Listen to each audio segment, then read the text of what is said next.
It's a place to talk about history, talk about science with Enzo, dig into the great unknown. Just come say hello, have some fun. It's the Karen Show.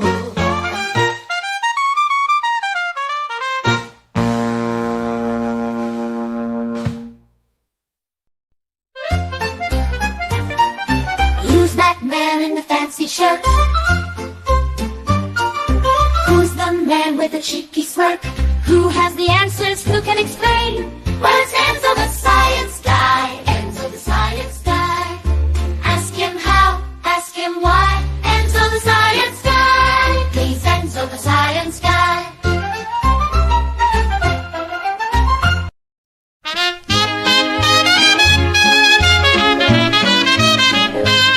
It's time for history with Taylor. She's bright, smart, and has a heart for everything that's old. Her journalistic style is rare, a lady with a real flair for getting to the truth. So come on in, join us now for a chat about who, what, when, and how. It's history time with Taylor. Yes, it's history time with Taylor. Watch The Karen Show. Friday nights, 6 p.m. Pacific. Saturday, 12 p.m. Australia. And for the UK, 2 a.m. Don't forget to subscribe and hit that notification button so you don't miss out on upcoming content. Hello, everyone. That was a long intro, but there you go. So, as you can see, Carla and Jess are with Enzo and I this week. And happy Valentine's Day. Valentine's Day technically was for me yesterday because today's Saturday, but don't worry, I think today's more interesting. So I'll just see who's... You got a big enough heart for 2 days. Right? That's right. That's right. And so we're all here, so that's really good. Tanya was first to comment. G'day, Tanya. And Laura's there. Oh, look, Enzo's there too. Enzo's there too. And Raven is here. Hey, Raven. And Kiwi/USA 64 is here. And Ian, the troublemaker, he's here too. But there you go. So welcome in. And to those of you who aren't in the chat and are just lurking, hello to you too. So, Enzo, you've got some stuff for us today too. We've got a few things to talk about. Enzo's going to talk about, there were 3 things that Enzo was going to talk about. Yeah. One was... I don't know what you wanted me to start with. But. Oh, well, it doesn't matter. And Carla's just going to intervene and add when she wants to, unless you've got something in particular you want to talk about, Carla. I never asked. And I never asked Jess either. Not really at the moment. Like, I've just been working to death. Working really hard. Yeah, I just say that, but I know Laura's working on her magazine for March, and I need to put together some articles on like the Celtic religion and the Banshee. Like, I'm going to share the Banshee story. The Banshee? Yeah. I've been called a Banshee at times. Oh, Shut for souls. Yeah, that's all I'm doing. Yeah. And Jess, what about you? What have you been doing this week? Are you missing your baby? I am. She's happily settled in the Denver area. And I've been kind of on my own this week. My husband got called off for business in North Carolina.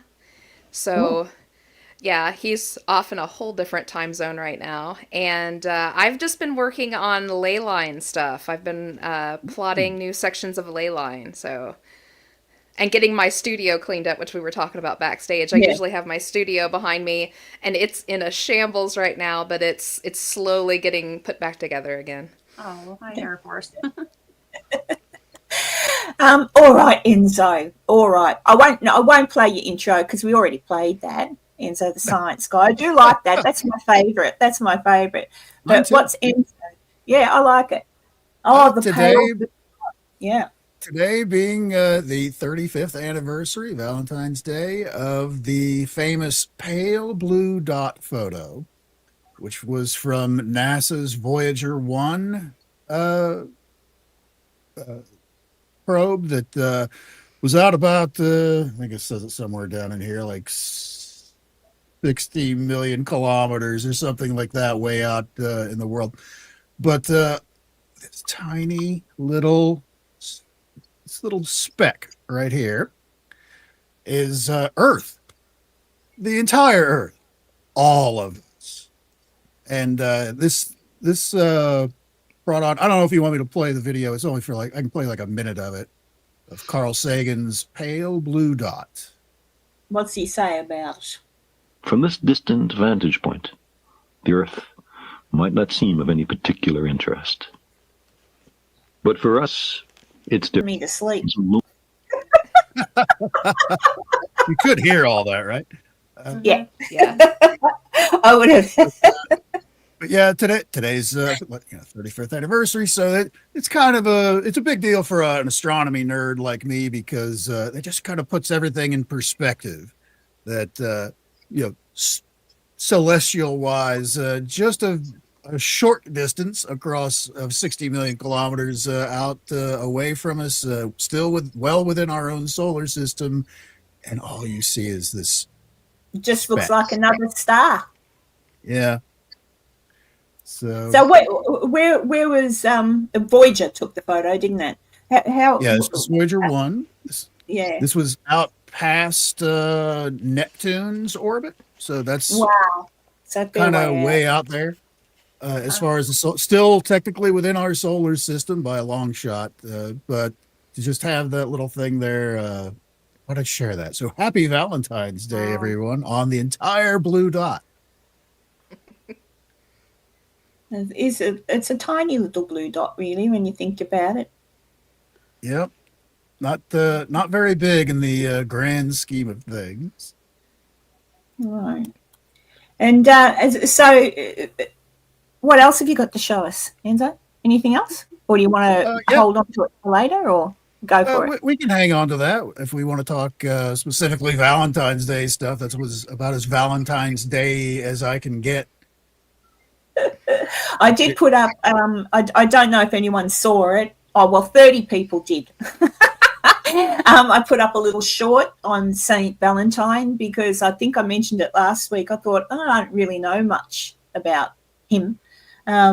So what I did find out was that basically he was a priest, and the emperor, I've got it, I should have been prepared, but he was a priest, and I'll just grab it, and I'm pretty sure he was Catholic because he was canonized, so yeah, he had to be a Catholic priest, but he was trying to convert one of the kings, and sort of like the emperor said, don't convert me, don't tell me all your religion and stuff, and he got really cranky with St Valentine and ordered him to be beheaded. But it's also another story says that the reason he became a saint, the reason he was apart from the fact that he was trying to spread the word of God or whatever, the king had a rule in place that you weren't allowed to get married. Young men weren't allowed to get married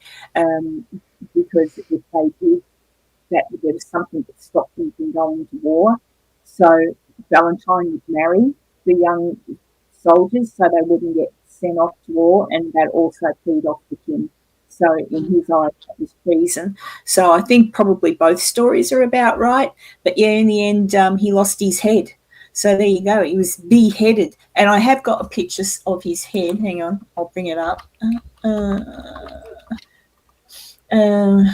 Valentine's head. Where are you? Where are you? There it is. There it is. I did make a short. You can go and watch it later if you like. It's got more pictures. But it's supposed to be his head anyway. Hang on. Bring it up. Oh, of course you're going to do that to me. Oh, I'll just bring that. I'll just show you this one. Share. I'm not as good as Enzo at sharing my screens. There it is. You can probably, but do you see that there? That's as big as, I think that's as big as I can get it on my computer at the moment. But so apparently, don't ask me why, his bones are everywhere. Like his head is with some of his bones, and someone else has got one of his bones, and his bones are all over the place. But I was saying before, he's no longer technically a saint. He was taken off that list by the church. So although we refer to him as St Valentine, something because they don't exactly know why he was made a saint. So it's kind of like you've got to do something that's really, supposedly you're supposed to do something marvelous to become a saint. I don't know what it is. Does anyone know what it is that you're supposed to do? Because I'm not up with what it takes to be a what do you call it, there we go, to be a saint. But I thought you had to do something spectacular. So I guess spectacular doesn't really encompass marrying soldiers and trying to hit someone over the head with a Bible. Yeah. I don't know. But yeah, so I sort of thought, oh, St. Valentine's Day, it's pretty, I think it's become a thing on its own, really. Like that's supposed to be the start of it. But nowadays it's just all about chocolates and flowers. Mm-hmm. And I'm alone on Valentine's Day. That's never bothered me. Has that ever bothered any of you, being alone? I suppose America makes a really big thing of Valentine's Day. We kind of do here now, but it was never as much like we do now, much like Halloween. I wish they would make more of Halloween, but yeah. But yeah, I don't know. How do you feel being alone? How do you feel being alone, Carla? Oh, it's going on 3 years, so it's not bad. I honestly don't like the holiday.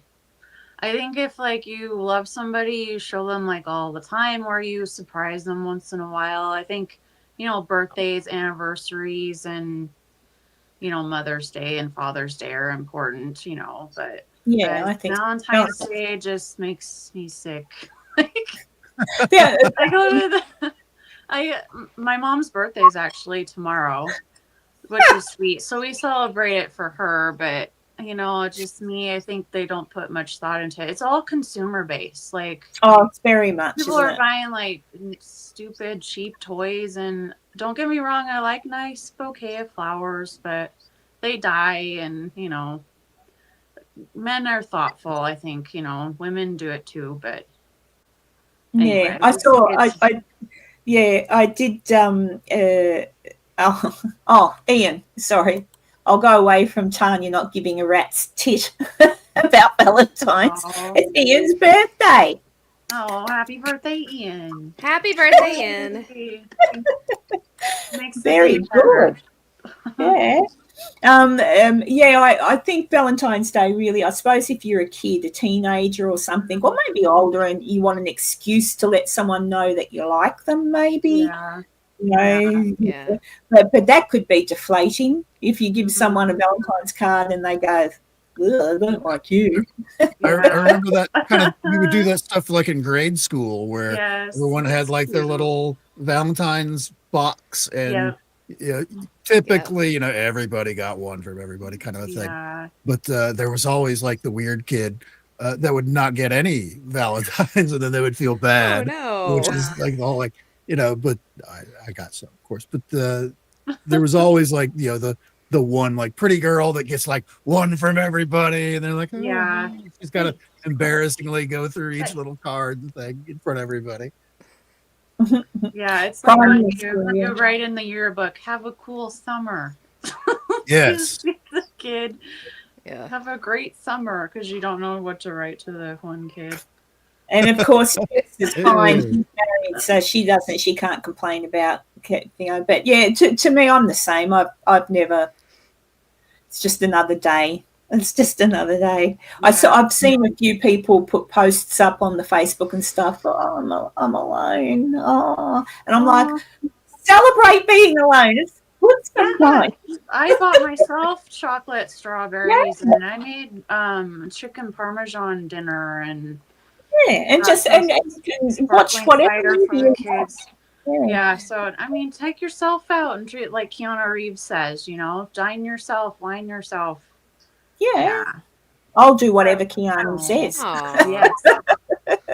Love yourself first. Tanya, being alone is drama free. Yeah. True. Yeah. We all say, as the guy on the panel, I'll be like, sure, I agree. This is just a crappy Hallmark holiday and all that stuff. So I didn't bother you getting anything, like a box of chocolates or flowers or whatever. I'm sleeping on the couch if I did that. So there's no way I'm getting away with that. And what have you got to show here, Enzo? What's this? Oh, yes, this was good, wasn't it? For all you conspiracy fans out there, a big announcement earlier this week here in the U.S.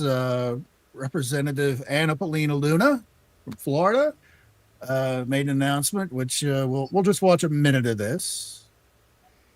For far too long, the American people have had reasonable questions of what their government, which they fund every day, keeps hidden about certain issues. And for far too long, the federal government has not answered these questions. This creates distrust in our institutions. That ends today. The voters of this nation delivered a historic mandate to President Trump on November 5th. The keystone of that mandate was demanding increased transparency of their government and elected leaders. And the mandate of this task force is to acquire that transparency. We will open this up for a question from the media, but first I'd like to hand it over to my esteemed colleague and chairman of the new task force, Congresswoman Luna, for her remarks. Thank you, Chairman Comer. When our founding fathers stood against tyranny, they did not merely oppose taxes. They defended the sacred idea of individual sovereignty. They declared that no government, agency, or title could infringe upon the freedoms of speech, religion, thought, and the pursuit of truth. For too long, the American spirit has been dimmed by a veil of secrecy, by a government that has grown too comfortable in the shadows, denying us the transparency we deserve. But today, we stand at the dawn of a new era, where the light of truth begins to shine through. A few weeks ago, President Donald Trump made a historic announcement. With the stroke of a pen, he committed to declassifying the files concerning the assassinations of President John F. Kennedy, Robert F. Kennedy, and Dr. Martin Luther King Jr., a decision not just monumental, but pivotal. It is with profound honor that I have been entrusted by Speaker Mike Johnson and Chairman James Comer to lead the House Oversight Task Force on Declassification of Federal Secrets. Together with the help of the White House, our intelligence allies, the Department of Defense, the Department of Justice, we will be conducting investigations into the following: the assassinations of JFK, RFK, and Dr. Martin Luther King, unidentified aerial phenomena, also known as UAPs, unidentified submerged objects, also known as USOs, the Epstein client list, the origins of COVID-19, and the 9/11 files. Wow. This task force will be a beacon of bipartisanship. On the Republican side, Representatives Burchett, Boebert, Burleson, Crane, Gill, and Mace will be joining me, although I'd like to note that I'm expanding this to the entire governing body and will be allowing certain members to waive on. Our first hearing is set for March. The date will be announced soon, and we've already initiated close to a dozen communications with various agencies, to include Pam Bondi at the Department of Justice and the Secretary of State.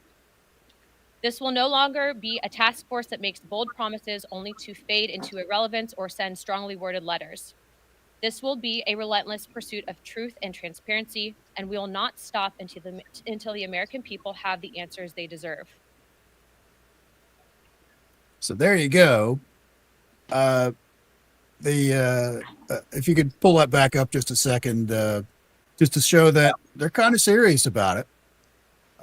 This week, Chairman Coleman, Representative Luna sent 11 letters to launch the Task Force of Declassification of Federal Secrets, requested briefings by February 18th, that's Tuesday, determine which documents each agency holds on issues of national interest. These include the assassinations, which they directly pulled the CIA and the NSA, UFOs, USOs, the CIA, Department of Defense, Department of State, COVID origins, CIA. CIA's in all of these, by the way. I wonder why that is. 9/11 files of CIA, Department of Defense, and the Epstein client list, which was directly to the Department of Justice. In answering some other things, someone asked, is there a deadline for the release? Have you seen the plan? What's going on? All agencies we have contacted have until the 18th to respond. If we are blocked from documents and see that they're stonewalling POTUS's executive order, I'm going to start naming names. Share them with you all. We have not seen a plan for release yet. And this was yesterday. She's not mucking around. I was very impressed with her. I watched all of that. So it's interesting because what they're basically saying, and that's a thing. If the CIA or anybody else blocks it, and there's a lot of people blocking anything that he's doing at the minute, trying to block it. It shows like why are you trying to block it? Mm-hmm. What have they got to hide?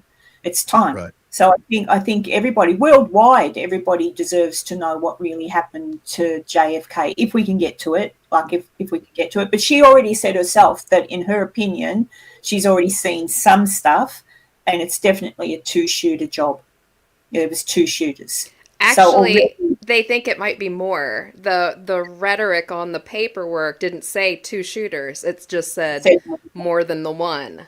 Right. Well, So, and that's interesting, Jess, because that makes sense. I watched an interview with the guy who said that he was the shooter, and he said that there was him and another guy on the grassy knoll. The grassy knoll. There was the grass. Yeah, there was someone else in another. Like they had plenty of people set up to take the shot. It was whoever could get the first shot. So there wasn't. Yeah, so there was 2 there that I know of. There was someone in the book Suppository. I did it again.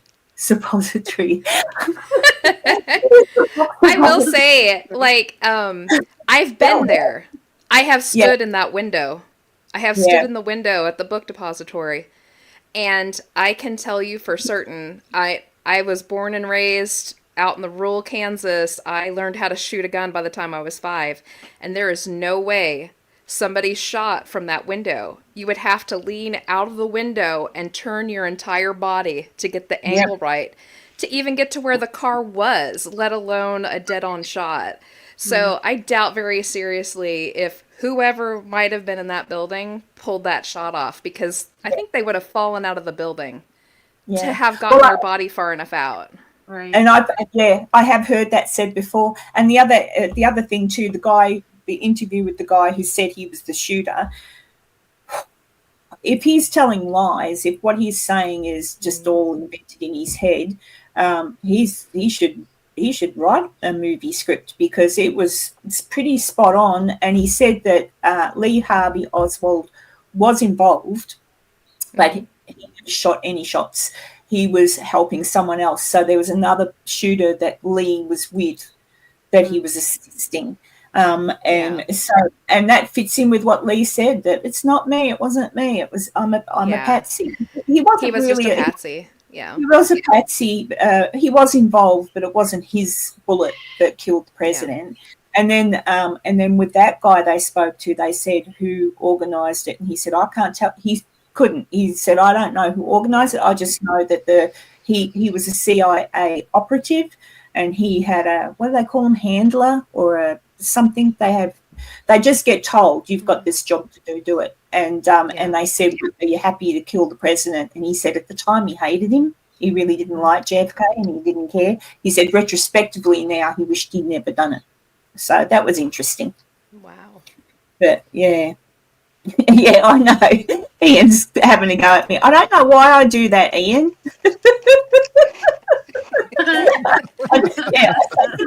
Every time I talk about that building. But yes, it'd be interesting. You know what else would be interesting? If somewhere they find Dorothy Kilgarren's missing notebook, the one that I talked about her. She was a lady, used to be on TV, and she got murdered. Well, she died from an overdose, so I don't know what the hell it was. Anyway, I reckon she was murdered.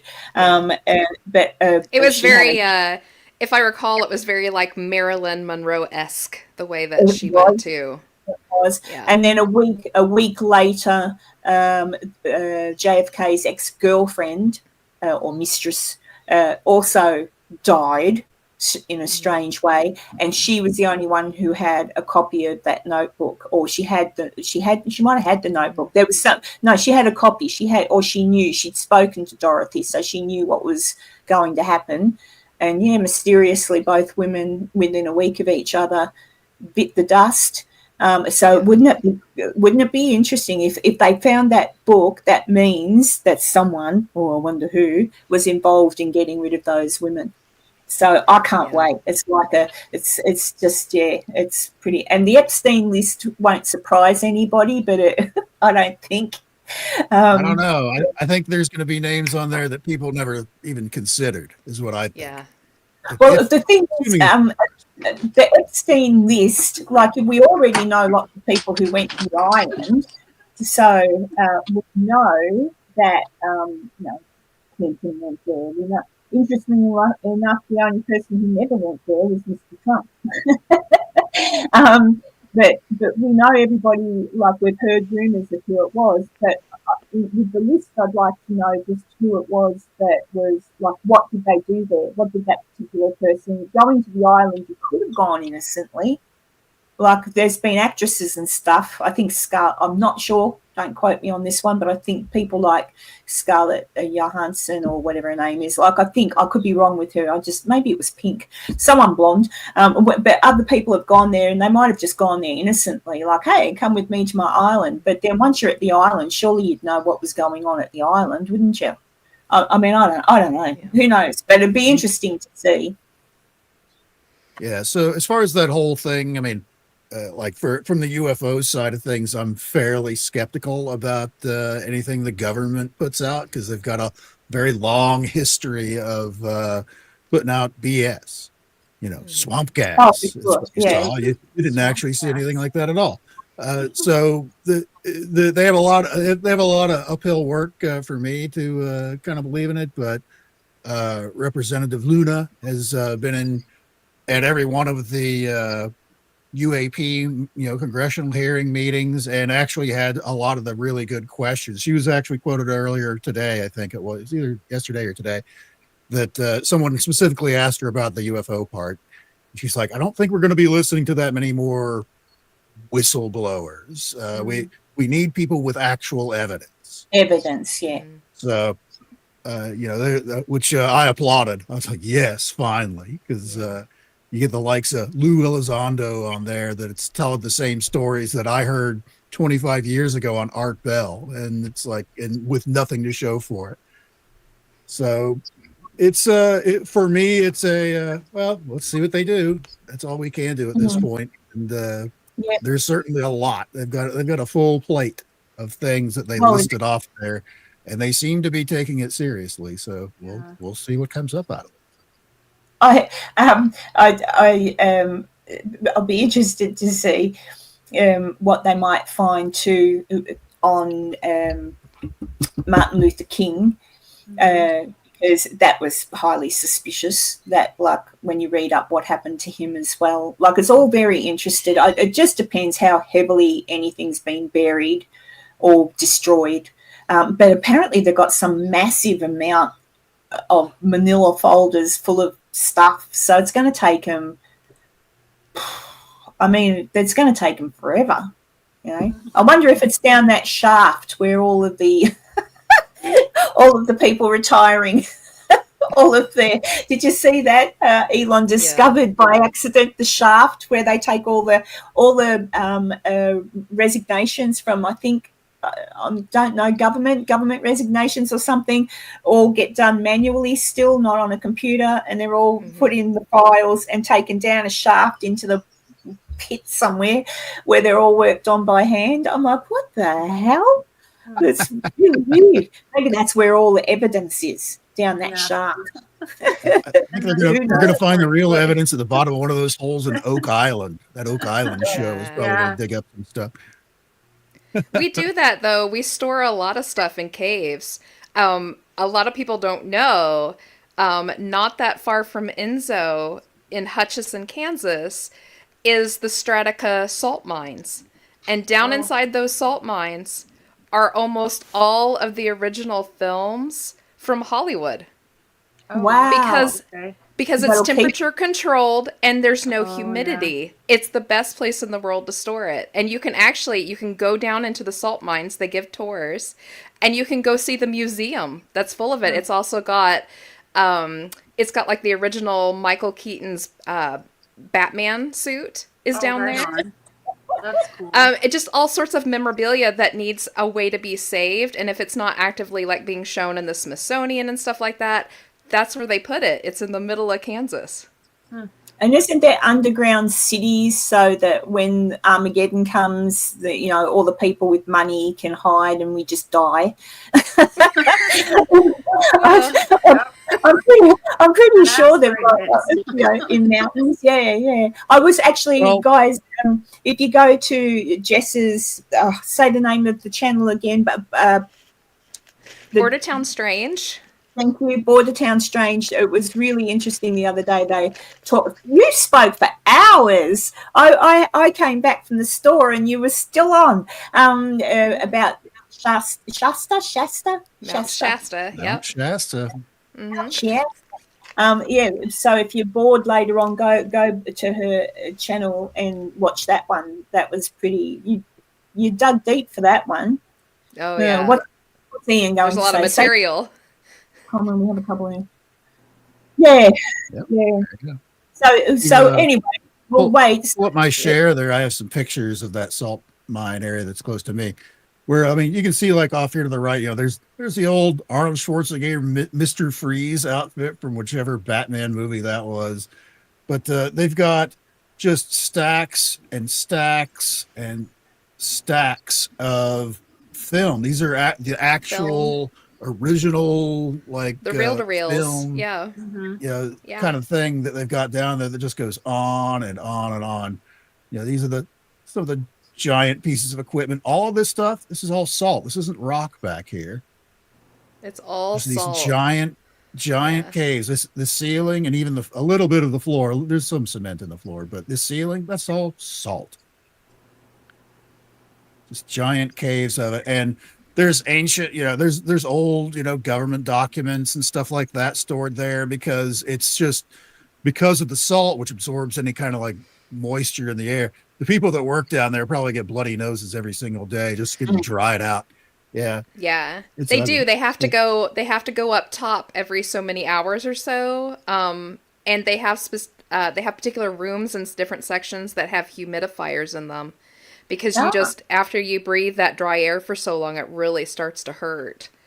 So, but you can go on tours in there. It's super fun, especially if you've got kids. They get cute little helmets and they take you on a little drive through it, and it's fun. It's pretty cool looking. Yeah.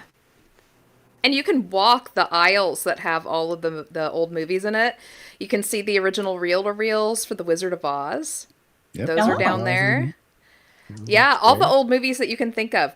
The original reel-to-reels are down there being saved. They're in the right kind of conditions to keep them nice. That's really cool. What are they saving them for?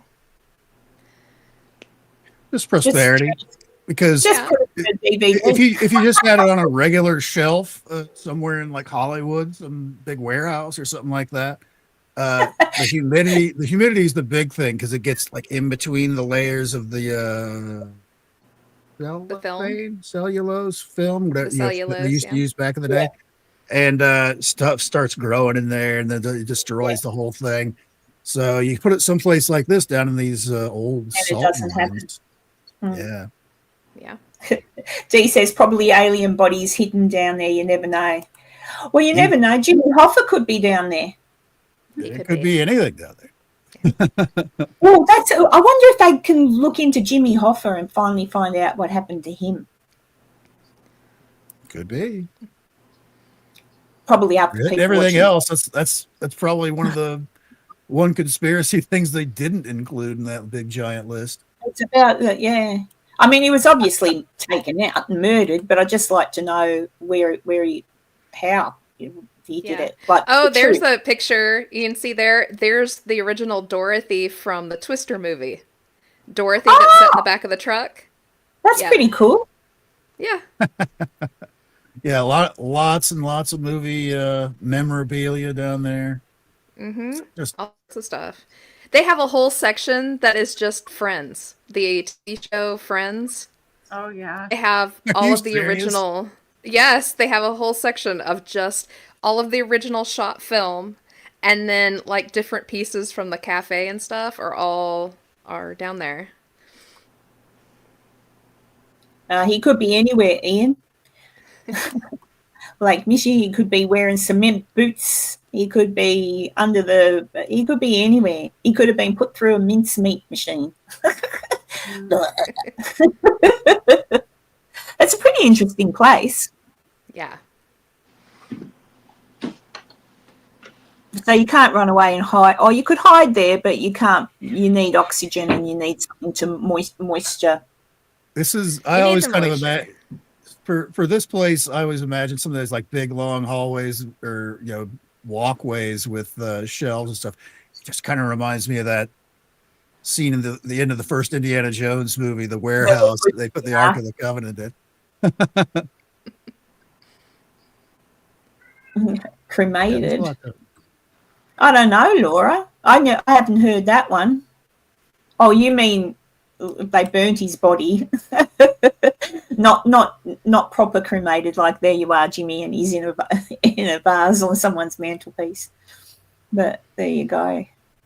I was going to talk today too about the Valentines Day Massacre. I'm putting together something now, but I thought I can just tell people what it was. Let me see, present video, because some people don't know what that is or the bits and bobs behind it. Mm-hmm. It's complicated. Uh-huh. Yeah, where is he? There he is. Yeah, that's Mr. Look at his eyes. What a creepy looking little dude. Right. But I wonder if you look at Al Capone and someone said he rescued people and he was a really nice guy and he loved animals and stuff. No, even then when you look at his eyes, they're creepy, aren't they? Yeah, I can't imagine him being a nice person, although his family and people said he was just loving and adorable and all that sort of thing. Yeah. Danny DeVito. Yeah, until you cross him. Yeah, it does look a little bit like Danny DeVito. Yeah, so this is my video. Baseball bat. Yeah. I'm still editing, but I put things together. So, and I've got pictures of the building. But so the St Valentine's Day Massacre, you probably all have heard about it, was where 7 members of a rival gang to Al Capone were shot dead in a storage facility. It was also a mechanic, like they worked on cars there as well, the trucks that they used. But what it was Al Capone was running because of, I do this every time I explain something, don't I?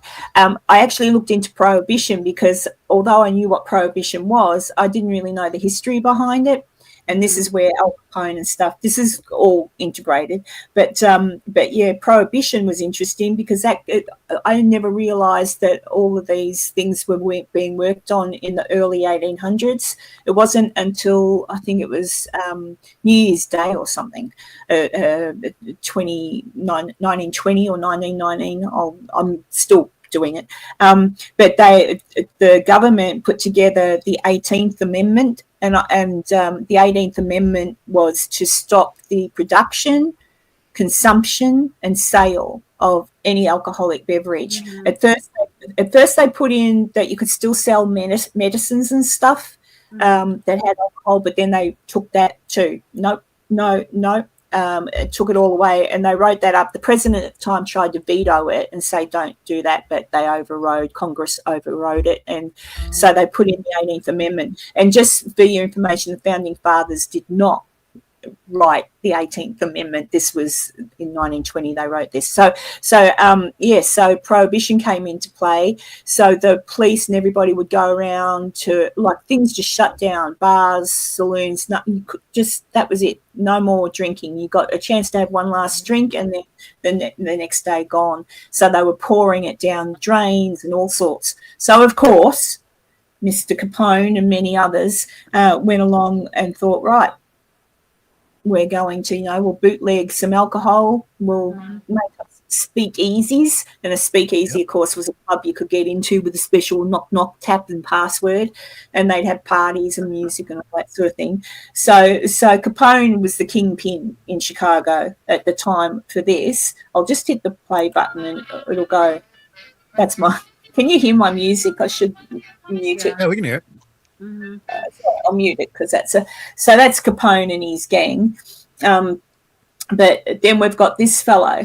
So we've got Moran. Now, Moran, and this is, I'm getting there. So Moran was an Irish gangster, and he had his group of people, and they were trying to basically take over. That's the garage. I'll show you that in a minute. They were basically trying to take over Capone's areas that he got the bootlegging done and whatnot. So Capone got wind of it, but a few things happened before that, but I'll put that in the episode. But a few things happened that led up to this day, Valentine's Day. So there was a couple of things. Capone had in place sort of like a treaty type thing. Hey, let's not fight anymore. Let's everybody behave ourselves, because it was getting pretty violent in the streets. So the Moran gang actually broke that treaty by trying to murder somebody a couple of weeks before this happened. So on the day that this happened, this is the garage. I'll show you a picture in a minute of what it looks like now, but that's the garage at the time. And hang on, let me see. I think I've got it merging in. And that's what it looks like now. You can still see from the building next door. So if you go there now, that's all you see, just a vacant lot. But Capone,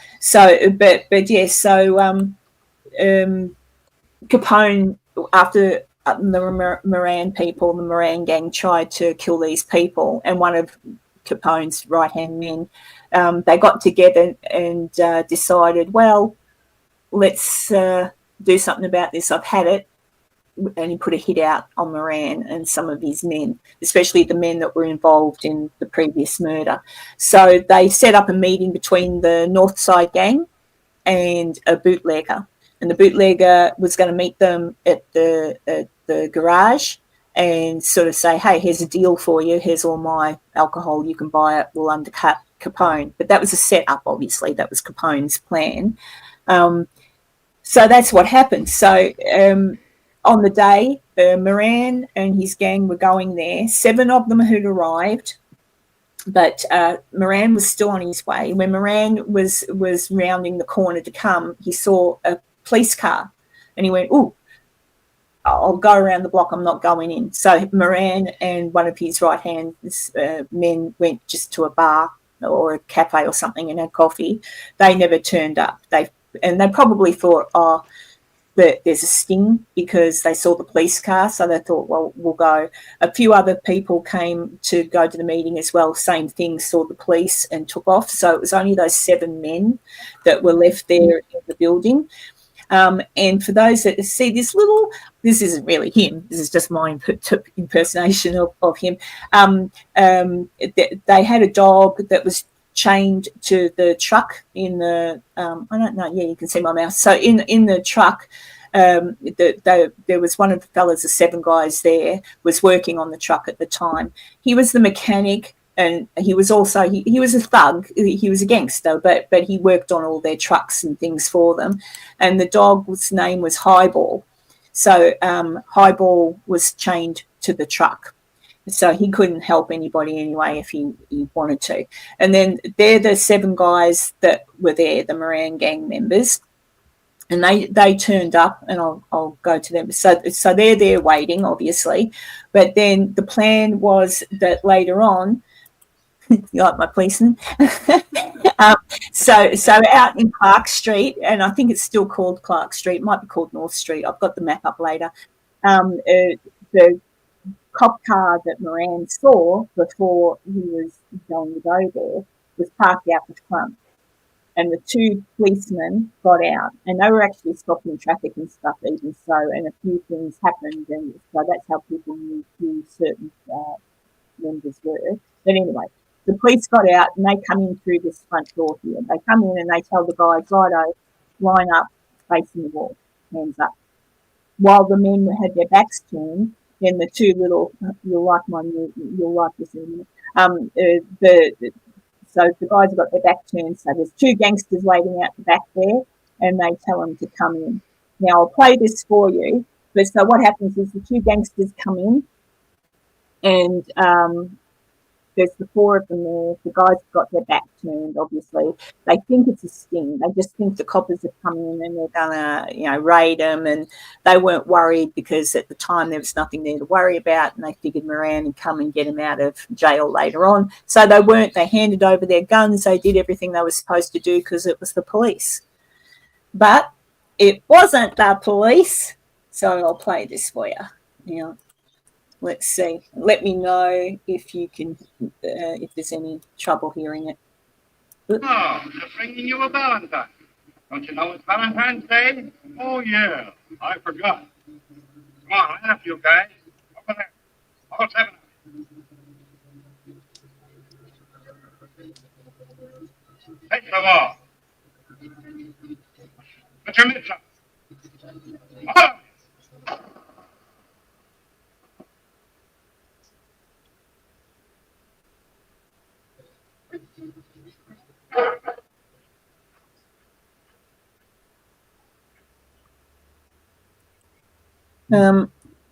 Pretty gruesome.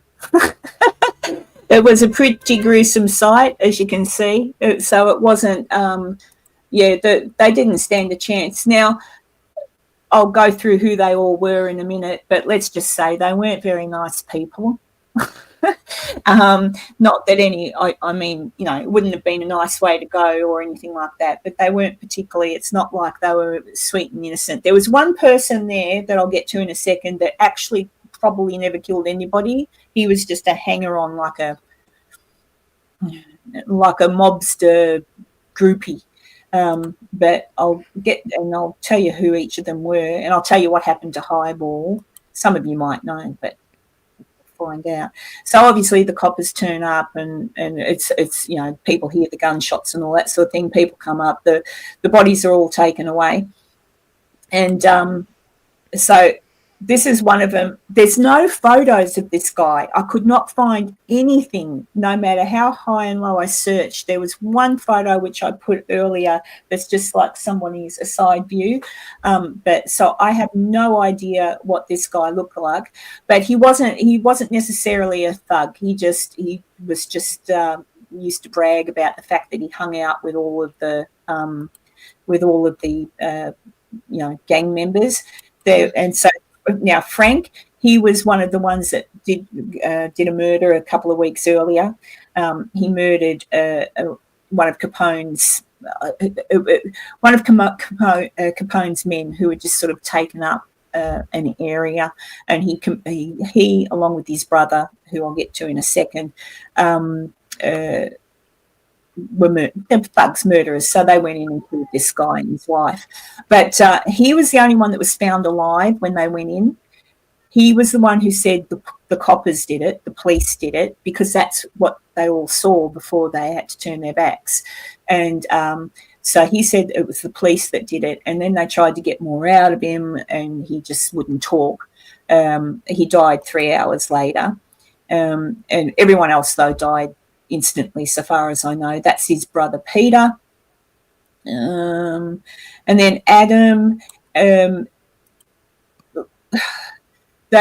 they were all by business manager for the Northside Gang. He was the book, he was the one who cooked the books, that sort of thing. And then you had this fella as well. He again was involved in the murder of that woman, that man, and his wife. And then John May. Now, have I skipped someone? Oh, Albert. And Albert, he was also a business manager, again, sort of like, cooked the books and whatever. But John May, he was the owner of the dog. And so the dog got the name Highball May. And Highball May is actually in Find a Grave, but there was no grave. He's just in Find a Grave. It was really weird.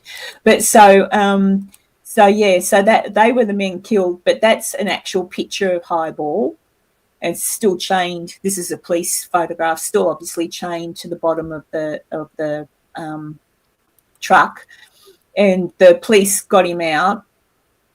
And unfortunately for Highball, it was said there was two stories. One story said that a journalist took the dog, but that isn't true. I think the dog might have been, they say the dog was traumatised by the event, so they thought the best thing to do would be to put Highball to sleep.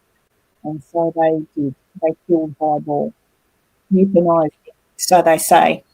So poor old Highball is in Highball heaven. But yeah, I mean, being an Alsatian, he might have been hard to handle or whatever. Now, again, with who killed these guys, there's varying stories on names, etc.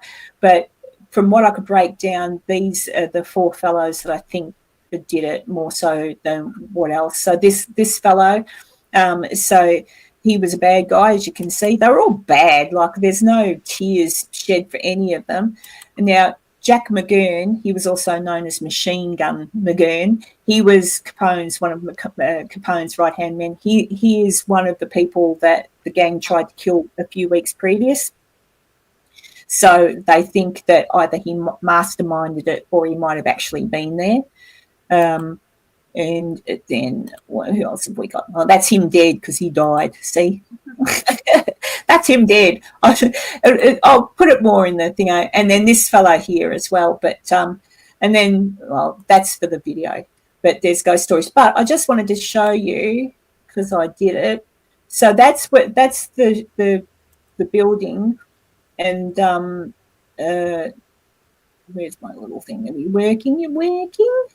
That's all right. Because you've got to allow. But that's where it would have. Do you like my little cut and paste? So that's kind of where the charge would have been. So anybody who does get an opportunity to go that part of Chicago, go back. It's actually very good, by the way. Mm-hmm. Oh, my cut and paste. Yeah, because you matched it in with the pillars of the building next door. That's great. Yeah, that was trickier than it looks. It's still not perfect, but given that the photos were taken at different times and almost 100 years apart, but yeah, so within the building there, so that's the front door. So the wall, technically, as you walk in, the wall that they died against would have been to your right. Yeah, walking through the door on your right, the door would have been there. But yeah, obviously the building next to it where the policeman's standing is no longer there. But yeah, it was very, it was sort of surreal. There was, I'll show you this one. Just out of interest, that's the wall.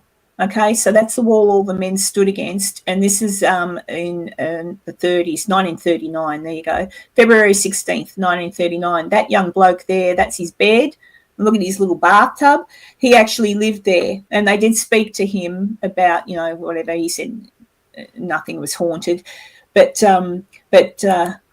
there's been stories of ghosts and things. Apparently, people who go to do ghost thingies and EVPs and stuff say that they hear gunshots, dogs crying, screams, and I'm like, yeah, all right, I don't believe any of that, to be honest. But if you can live in that building with your bed up against the brick wall that they all died underneath, like against, I think you'd be right.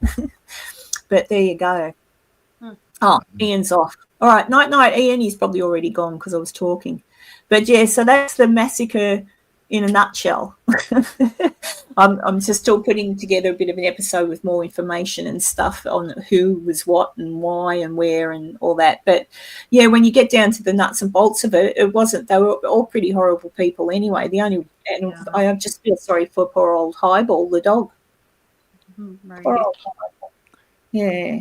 So there you go. Some of those things that it has like this landmark spot in our history.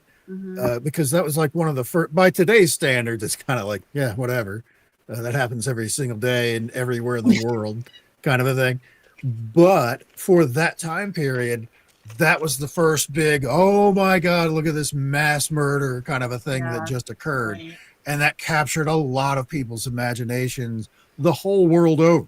For 50 years after that, there were people in far-flung parts of the country like, oh, Chicago, bang, bang. Yeah, we understand.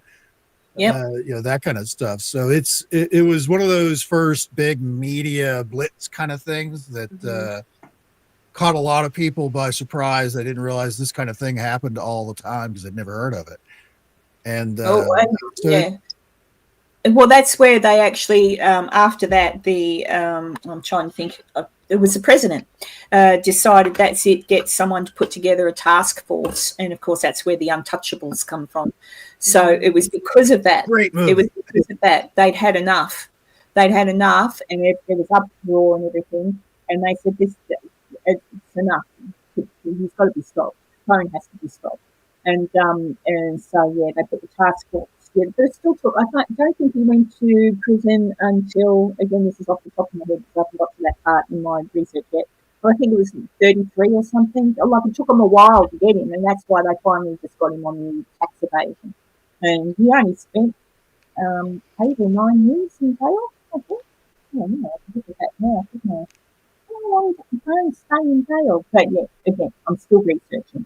But because it was one of those things, I thought I'll just put together a quick 5-minute video, and it's like, oh, there's nothing really quick about this story. And then there was more interesting things like the women's movement and why they wanted to put the prohibition in place. Like, the women's movement was fascinating. So from the Protestant church. I can never say that word, Protestant church and women's movements got together in 1830 and they wanted to stop drinking, and it was all because there was 26 litres, 7 gallons per year was what the average man drank in 1830. Wow. Can you imagine that? Like, yeah, I can imagine that. One of them, so one of them a week or something, but that was averaged. So, oh, crikey. So they were talking about, and of course there was, domestic issues happening. So that's why the women were saying, plus they're spending their money on, like, working hard, wherever they were working, buying that. So there was this big movement by women to sort of, we've had enough in the churches, like, abstinence and all that. And it got progressively more so. And then the suffragettes in the 20s who got the women's vote, Amendment 19, got the women's vote through. But that's also when they started to talk about this and said, yeah, that's it. It was a big mistake doing it. They shouldn't have ever done it, and it was revoked. That was revoked in 33. So 1933 is when prohibition ceased. But yeah, I think that's the thing with anything. You can't just say, yep, that's it, no more, because that's what it leads to, the illegal activities. But actually, then again, like, the illegal activities weren't even the worst part of that. The worst part of that was that everyone took up making their own, and much of it was poisonous, and there was actually people dying, especially from, like, crooked speakeasy bars where they wanted to mass produce some super fast. They would make it out of anything. There would be all sorts of chemicals and stuff in it, and people were just dropping dead in the streets from this, from all this bad hooch and bathtub gin and bad times. It's interesting. I don't know what the answer is with that. Like, there's certain drugs and alcohol. Alcohol's okay in moderation, Enzo. But it for some people, what did I miss? For some people, not so good. So some people can't handle alcohol. Some people can't limit it, and for some people, it does destroy their lives. So, but not everybody has willpower to resist it or try it and then go, well, that was nice. I don't want that anymore. So I don't know what the answer is, but I think it's up there with, prohibition was a mistake. Anything illegal. The same with marijuana. They decided, that's all illegal. Right. And look what happened. Like, sure, bad drugs should be illegal, but then maybe if you made them legal, that takes out the evil element, and maybe even takes away the that's cool element, and maybe you still have to maybe go to the doctor. I don't know what the answer is, but I don't know. I don't think marijuana should be illegal because it's no worse than alcohol. If anything, it's probably better It's than the alcohol. devil's lettuce. It's the devil's lettuce. I've never tried either. I'll just for the record, never tried either. But my point is that, you know, at the end of the day, if you're going to say at least legalize that, and that because at least then for people who might be suffering anxiety issues or whatever, if they wanted to, because you can buy them in lolly form or something now, can't you? Yeah, Can't you get it's bears or legal. something? It's legal. Gummies here. are the big thing nowadays with those. Montana's legal. Yeah, It's there's like a few normal states. thing. People go to the store and get it and smoke it. Like, to me, I think it's better than cigarettes for people. Like, and they have edibles and suckers, and like it's no big deal now. Like, it's just an app thing. People either do it or don't do it. I don't do it, and people that do it, it's like, oh, cool, okay, good for you. Yeah, I don't do it. Sometimes it helps, and helps people with issues, medical stuff, Thank or you, anxiety. Tanya. Happy Valentine's Day to you too, Tanya. Yeah, I don't know. I don't think, but I don't know. I mean, I've never been someone who's been drawn to drugs or anything like that anyway. But yeah, we don't have any of it here. Not allowed. Gummy bears. Yeah, legal gummy bears. Yeah.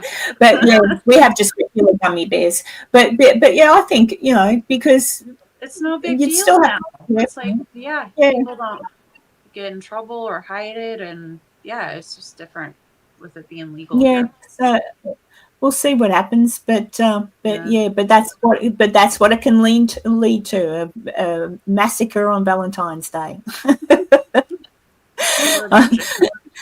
Well, I mean, especially back in the 90s, there were always these gang turf wars. They've had many movies about them in L.A. Specifically. A lot of that is because of the drug trade, because there's a lot of money to be made there for anything that's illegal, regardless of what you think about it. If it should be or shouldn't be. If it's considered illegal, it's a thing. I mean, even going back to the 20s, moonshiners and bootleggers, and the bathtub gin, as Jess said, where there's money to be made for something that's not publicly available. There's a whole black market for anything that's considered illegal. So that's something you're going to have to deal with as a government. Those are the repercussions of saying, we say this is illegal. And, well, you're going to have to deal now with people that want whatever that product is, whether it be even because it's not like it was just like hard liquor or anything from those days. It was like even beer, which beer has been around since like the ancient Egyptians made beer. Absolutely everything. Yeah. Absolutely everything. Nothing alcoholic whatsoever, and they even got rid of like medicines and stuff that had it in. Yeah. So it was crazy. Mind you, the rich people probably still had their wine bottles in their cellar and all that sort of thing. That was the core of The Great Gatsby, where he was a rich dude out in Long Island that had some bootlegger friends that could get free, cool booze for his pals at a big giant party. Yeah. So, but going down the rabbit hole to look at what really happened behind that. Like I've watched, I don't know how many old movies in my time about that, and I sort of think, and didn't really think of why did they do that? Gangsters, and why did they do it? Not really a good enough reason, but kind of maybe retribution. But he certainly, after that, Capone certainly had the fear of God in everybody. Like nobody, for a little while there, nobody was game enough to do anything. Still happened. Moran didn't get killed anyway. He escaped. He lived for a few more years. So the actual target of the hit never got hit. you know. But I'm still very sad about Highball the dog. Poor Highball.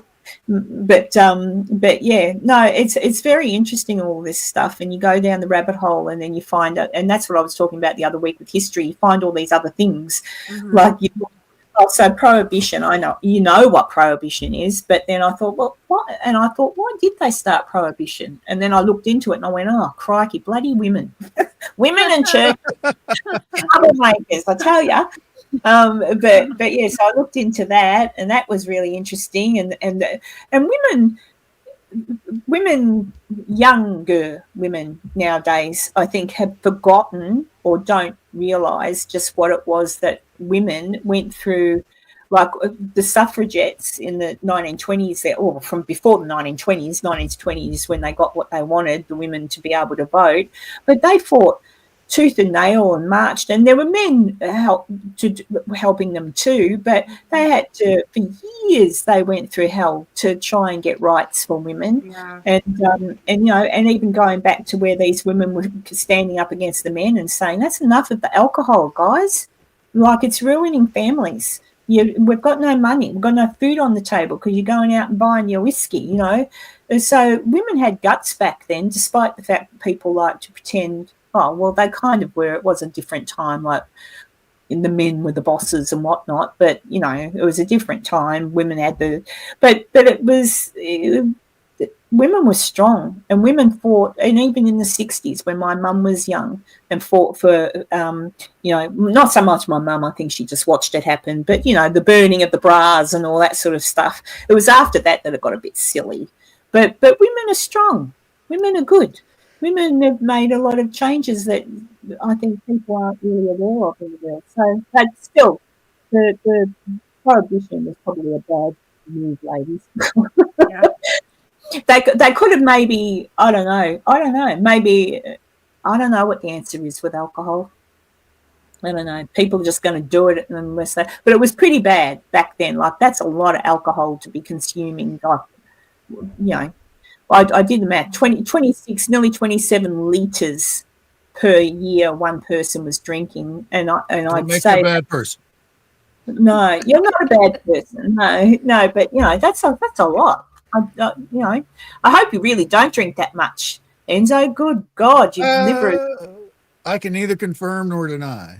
You can ask Jess has seen me drinking in person. She was quite shocked at the amount of whiskey I poured into a glass one night. Like, oh my God. Yeah, but I kind of did too. That was a fun night.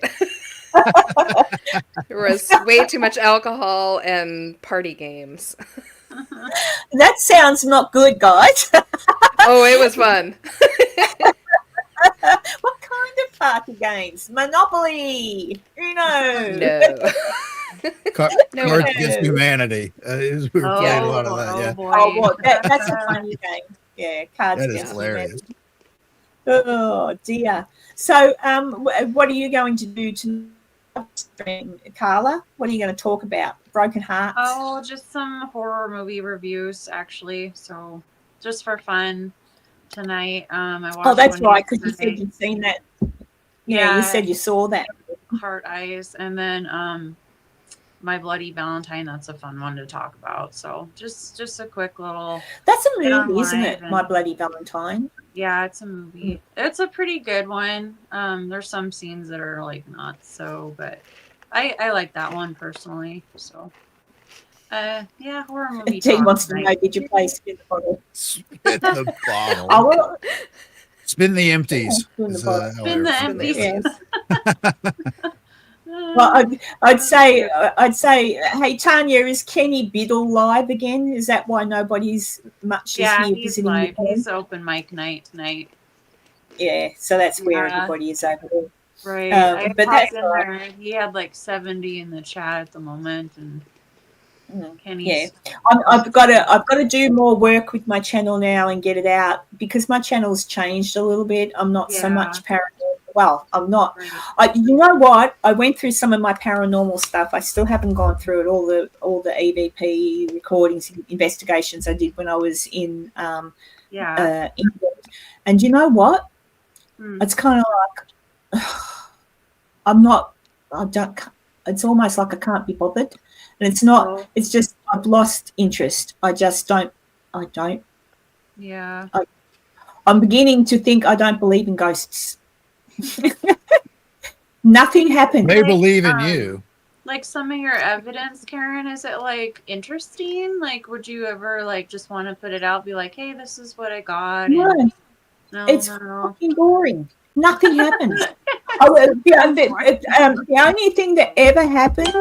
My phone. The only thing that ever happened was, which I still, and that's why I still teeter on. I don't know, and because of what Jess said, the only thing that interesting that has truly shocked me was the humming, the singing ghost, I like to call it, at Waverly Hills in the death chute. I found that very intriguing. Yeah, I know it wasn't me, and like I say, it sounds to me like a female singing, or humming, because it sounds sort of like copying me, like what's the word? Mimic, like a mimicking me, but it wasn't exactly me, like it wasn't exactly what I was singing. It wasn't that, and I can't even remember what I was singing. I don't even know why I started humming, which is really cool. But that's the only thing. And then when I was at the Ancient Ram Inn, there was that weird jump, like literally like someone jumped right next to me. That was it. Other than that, the Ancient Ram Inn was an old inn, where again the history related to that is not true. But some of it is. But it's all So they say it was built in the 1100s. It wasn't. It was built in the late 1398. They did a test on it. They took the oldest piece of wood used to build it. They did a test, so they know where the tree came from and all that. And it's all, you can go to it's Gloucester. I can never say it. Gloucester. Oh, anyway, there's a council building, and you can get all the records. So they've done the proper work on it to gauge how old it is. So it was built then, and it was only one little building. And over the next course of the next couple of 100 years, they built onto it. It was, so far as they know, there was never any connection between what my researchers showed that there wasn't connection to the church built across the way. They say that it was slaves lived there and were chained to the walls and stuff. And the chains are actually, they're not chains, they're hooks. They're around there, it's wool country, sheep country. So that's where they would hang their wool. And that's what those hooks are. Got nothing to do with, slaves or anything. So I did a whole thing. So I could probably put together an episode on the Ancient Ram. But I always do that. I always do the episodes that show the truth. Yeah. No one ever watches them. And I'm like, it's hard. Yeah. But then again, it doesn't matter for no one. Or maybe it's not the talent watching. People do watch my episodes. But I'll see, like, say someone I know, and it's happened a few times, people I know in the community have seen my videos, and so therefore have had the opportunity to look at my research and go, oh, okay, but they still go into the places and go the fake route. And I'm like, why would you do that? So that's why I'm like, I don't know, I've just lost interest. It's just like, I don't know. So I'll go through it, but I might do, because some of the places I went to were really interesting, like a castle. I'll do it from a different perspective, and I'll still put in the tales of what they say. Yeah. If I find anything, then good. But I just don't know. Like I said to Enzo, and I think I said to you guys, I'm sort of at the point where I think if we're meant to know, we're meant to know. If no one's ever going to, I don't think anyone's ever going to get anything. Like me getting the singing ghost, that if I was the only one there and I got that, then I 100% believe I got something. But because there were 3 other people there with me, I still in the back of my mind think it could have been Cassie. Maybe Cassie hummed. But I did ask her in the moment, and she goes, what? No. Yeah. She said no, so I have to believe her. But so I have a strong suspicion there's something. but I really don't think, no, because no one's changing it up. No one's doing anything different. They still go in with a Right. it's all the same old, same old. It's boring. Nothing's interesting. No one's going in. People go in, and the closest I get to actually being interested in watching anything now is on that Watcher with Ryan Bedara, Ryan and whatever his name is. I can't remember. They're the only ones, in all honesty, to me, they don't go in and bullshit anything. They just go in. They find the young one that gets, or young one, he's younger than me, the dark-haired boy, Yeah. Ryan, who's like, does and goes, he's always like, I think he just freaks himself out. But they have, they've shown a few things, but I don't know. I don't know anymore. I've gone from being like, believing that ghosts are real to believing something's real, but everything I see in these TV shows is bullshit. Everything. It doesn't matter who I watch now. No offense to you, Carla. I don't mean you. Oh, it's okay. No. I don't mean that. It's like these big shows. Big production stuff is usually it's disappointing at best. Yeah. Yeah. I'm still interested in watching. Like Carla went to the brothel, that you go. Like I find that fascinating. I still think. Yeah, I think the exploring the places and learning about them is my favorite part. Like I didn't get anything for evidence that night. Like it was so interfered that none of it I can say. When I went to the theater down in the basement, I felt like I was communicating with something. Now they can probably disprove it because it was a K2, but it would respond after I'd ask questions. And then to me personally, like I felt it was paranormal, but I want to go back and do it again and see if I get more responses. But I'm going to go alone. I don't want to go with people. Yes. But yeah, the history on the place is like, I think that's what you're more interested in, Karen. Like learning. Yeah, that's fun. That's the good stuff.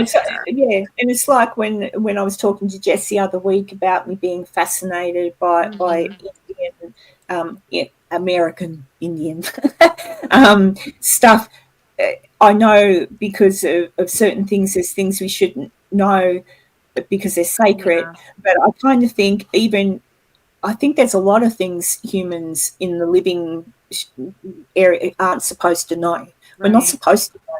Like that night and I've said this and I can't explain it. It was that night at the Ancient Ram Inn that something just come over me and I'm not allowed to know, so don't bother asking. Does that make sense? Yeah. It was that night changed me, and not necessarily because of anything spectacular that happened. It was just a feeling, like you said, that you were communicating with something. I kind of felt it was probably more me talking to me, but I also sort of felt I still believe you can feel energy in the air, and Jess knows too. Right. Things happen.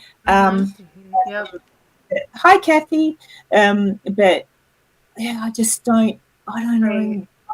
I think, and also at the same time, there was a whole heap of drama happening in the paranormal world, with different channels, and I'm just like, look, I'm just honestly, I've got to tune out, and I did. I tuned out. I still tuned into people that I like to watch all the time, that make me laugh. But so far as the rest of it, I just stopped because I thought nothing's different, and people are fighting amongst themselves, being nasty about each other. There was that whole Conjuring House thing that was was just horrible, and it just to me showed the faces of a lot of people that I thought, I don't like that.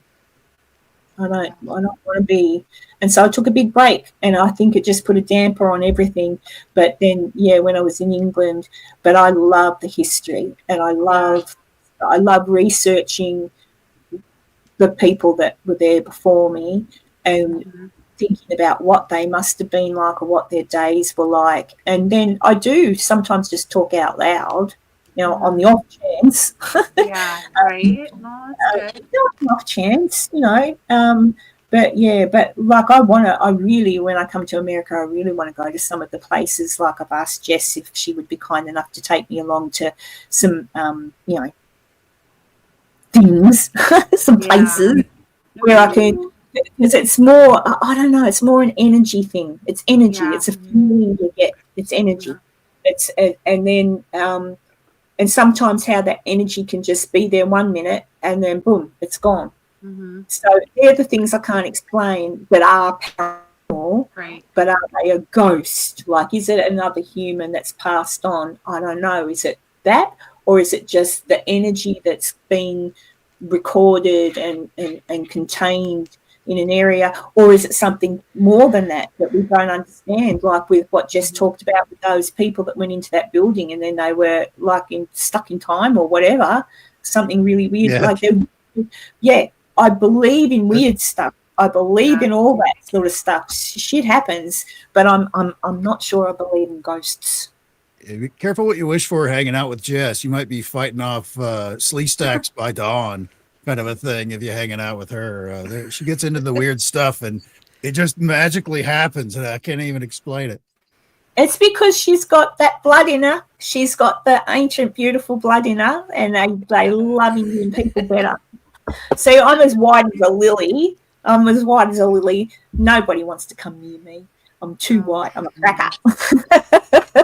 All the ghosts. It's our friend Pam that seems to have some of the really time wackiness seems to follow her around. Yeah. What sort of things happen with her?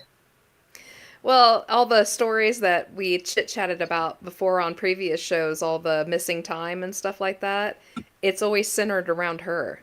I've had very few experiences that did not include her. It seems to be, I don't know. She gets called a traveler a lot. We just on various occasions we'll be running a session somewhere with a spirit meter, and it will say her name and then say traveler. We've had it pop up on other investigations through other people's stuff. It just, traveler seems to pop up around her for some reason. We've yet to figure that out, or if it's anything at all, but it's happened so many times. It's no longer coincidental anymore. Wow. It's just something that is attached to her. And every time our group has any kind of a time slip thing, it's almost always centered around her somehow. Maybe she's actually a time traveler and she doesn't realize it. Maybe, I don't know. Or maybe she does realize it. Technically, that's actually true. She's that disappearing, reappearing house story of hers, and amongst others, where she's been caught in some kind of weird time anomaly thing. There's something going on there with Pam. Yeah, absolutely. That's interesting. Dee's just saying you can tell half, as she's talking about TV productions, half is scripted, and they're not half scripted. Nearly all of them are scripted. The ones you see on TV, like there was something on Netflix. It was, they go into a house for 7 days or something, locked down in a haunted house in different houses. I can't remember what it was called. It's on Netflix. I don't know if it still is on Netflix. But it was a big production, and I happen to know some people and heard some things, and scripted. And it's disappointing. Yeah. Because these people, you think, what? You know, you come across and you go to all these conventions and blah, blah, and it's bullshit. And as all of you know, I mean, you go to a famously haunted location, it doesn't necessarily mean you're going to see anything. You know, it's like going fishing. You can go to a great place with a great time of year with the best bait and whatever. You might come away empty with no bites at all. But you go back the very next day with just regular stuff and you're catching every fish in the pond. That's true. Kind of a thing. So it's this is the same thing, because if it was a regular thing, we'd have a lot more documentation of it. It's very random. So you have to be in the right place at the right time with the right equipment, ready to capture any kind of evidence that you can. And because it is random, you know, I could go outside every night for a year and never see anything weird, anomalous in the sky. And then it's going to be that one time where I just happen to be going to my car and look up and see something strange. Yep. And that's it. No camera, no anything. Mm-hmm. Yeah, I think that it's like love. It's like love. If you continually look for it, you're just not going to find it, or you'll find the wrong sort. So don't look for it. Just don't look Happy for Valentine's Day, everybody. it. Don't look for it, and it'll just happen. So that's what they say anyway. Stop looking, and it'll just happen. But yeah, I don't know. I still, as I say, I believe in the paranormal. I absolutely do. I believe there is something more than us, and I believe I don't know how one finds out what it is or whatever, or if we ever will. Maybe nobody will really find out the truth about anything until we pass on ourselves. But I don't know. I don't know what I think about ghosts anymore. But maybe it's just a dimensional thing. I'm almost more prone to believe a dimensional thing because of time traveling type stuff, because of like the stories it Jess tells, or because I have walked into old buildings and felt a certain energy, not scary, just like full on energy, like the building wants to tell you a story, and then walk from one room to the next, and boom, all of a sudden something's changed. It's not like, oh, in that room I felt quite electrified and something was happening, and I walked into this room and it's just like, it's a room, you know. So I don't know, there's just so much more to it. So it's not that I don't believe anymore, it's just that it was because of all the crap.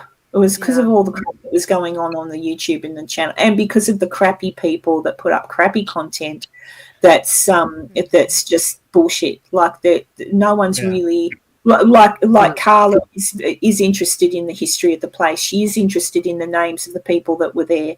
Yeah. So even if something for Carla doesn't happen when she's there, as in like, oh, I got an EVP, to her that doesn't matter because she's in walking the halls and walking into rooms where the people that you've just researched or learnt about once walked to. It's sort of like it's a deeper feeling than just right. It's like a spiritual, like living their life, but they're not there. Like, I can't believe that they did things in those buildings, and like you said, you can feel their presence. It's a funny thing, but it is spiritual. It's more, and that's more the way I'm going now. That I think it's like good. I've probably only got another maybe 22 years of life left before I drop dead. I'll be one of those unlucky ones that lives till I'm 110. I don't want to live that long. But it's taking me this long. I've always thought about different stuff, but it's taken me until, probably when Stephen died and to now, to actually think a different way, to start thinking, not focus so much on ghosties and ghouls, but the spiritual sort of like giants. Why does every religion have a giant? Why? Before the floods, why is it? Why? Or even the fact that native Indians, like American Indians, have certain beliefs in their system, the skinwalkers and shapeshifters, and I'm like, so is Bigfoot real? Could be, because maybe he's not, so I'm starting to begin, all those are stories, yes, and maybe some of them, like Grimm's fairy tales, were told back in the day to keep people in line, but also, where did the giants come from? Because in every story, they're in the Bible, they're everywhere.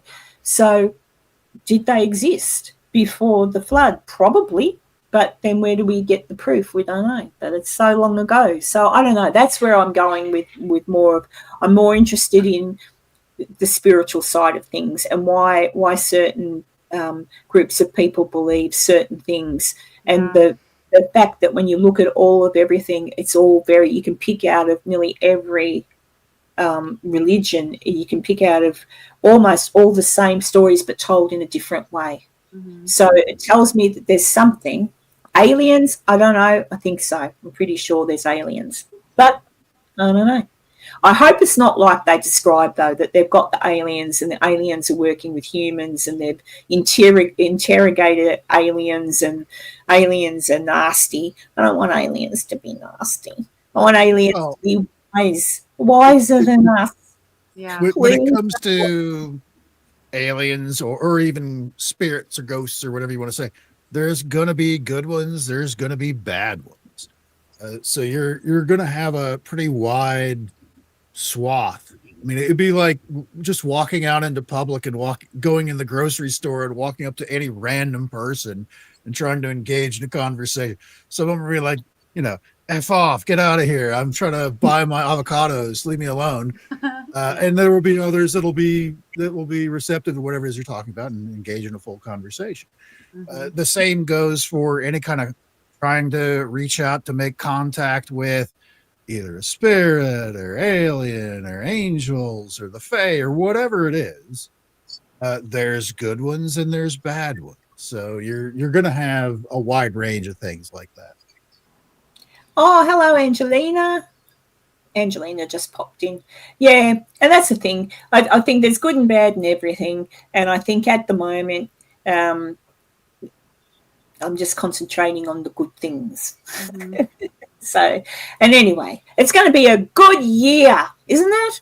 I think that's what I'm planning. It's a rebuilding year for sure. We have some speed bumps that we need to get over here at the beginning, and it should smooth out by the end. That's right.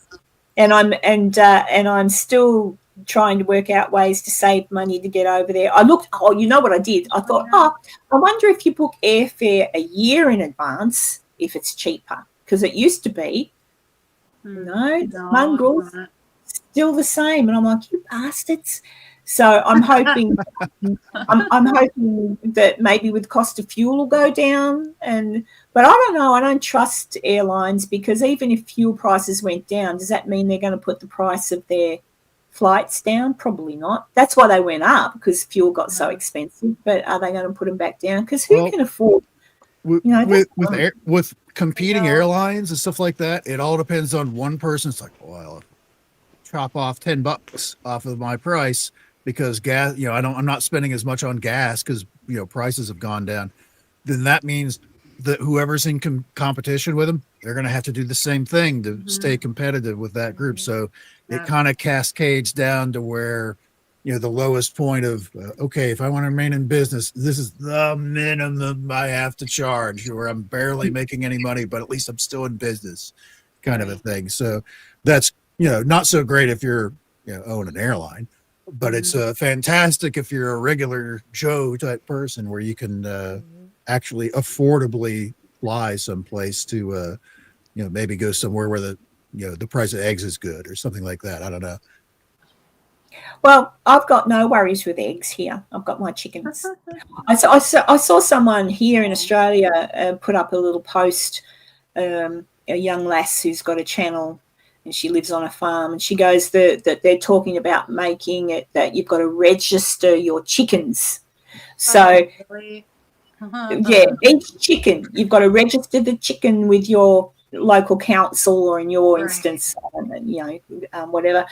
And I'm like, no, I'm not going to. If that comes into law, I'm not going to, because I'll guarantee you, if you've got them registered and then the bird flu comes, they'll just say kill your chicken, regardless of whether it's got.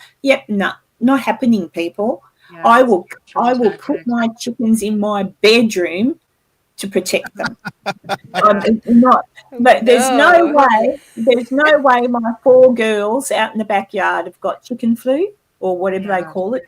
There's no way. I don't even believe it's a thing, and I reckon it'll probably get stopped in a couple of, let's give it 6 months or so. This bird flu thing should be under control, because certain people will be under control. Mhm. If you know what I mean. I just think not another one. I'm not. They've lost a lot of funding lately, so Yeah, so stuff them. Like honestly, they got us with the first one. They're not going to get it. We're not going to be stupid again. no, D. See, I don't believe it, D. I don't believe it. I think it's a load of crap. It's. I don't believe it. And they did that. I know that in America, you guys had so many millions of chickens or something slaughtered, and that's why you're having trouble with eggs at the moment. I don't believe it. I think give them aspirin or whatever you give a bird to make it feel better. I don't believe it. And no one's going to get my chicken. Yeah, it's not fair. I'll bet you, D, half of them, or if not all of them, didn't even have the bird flu. Probably Wow. not. I don't. Yeah, but you see, these are big farms, so the government can go in. But I just think it's just another way for bastards to get us. Yep. I was never well, I did believe in some conspiracy theories, but now that I know what happened with COVID, and I know the truth behind that, there's no way I'm getting another jab in my arm. I'm not nothing. If they say you can't work, like they did with me, that's why I got the jab. You can't work, you're out of a job if you don't get the jab, then I'm out of a job. Like, no, not doing it. I'm not doing it. It's a load of BS. Well, they killed millions in America, D. Hi, Carby. A lot. A lot. And I saw something, what was I watching the other day? Something or other, they had people could come in and buy eggs and all the eggs were gone in 10 minutes. I'm like, crikey, Nelly. Yeah. It happened here. There's a few videos out there of people with like a pallet of eggs and they're getting into fist fights just trying to get to the cashier to pay for it to get the hell out of there. Yeah, like it's worrying to me, but that would be another way of people being controlled, and I'm not in for it anymore. I'm sick of it. I'm only one person, but if anything comes out and they say, if you've got pet chickens in your backyard and you've got to register, I know that if I register my chickens, then they'll come knocking on my door and saying, oh, well, we're not going to test your chickens, but there's been bird flu in the area, you need to kill your chickens. They're my pets. They come to me for cuddles. And they give me 6 eggs a day at the moment, and I'm not doing anything to my girls. They're good company. I go outside, I let them run around, and there's 2, but there's one in particular who was ill one day, and I kept her inside on a little bed. She wasn't well. She was beside herself, but then she was fine. So now she comes and she sits on my knee for cuddles. They're good pets, chickens. Cute. Yeah, and you get an egg. So, yeah, I'm just not.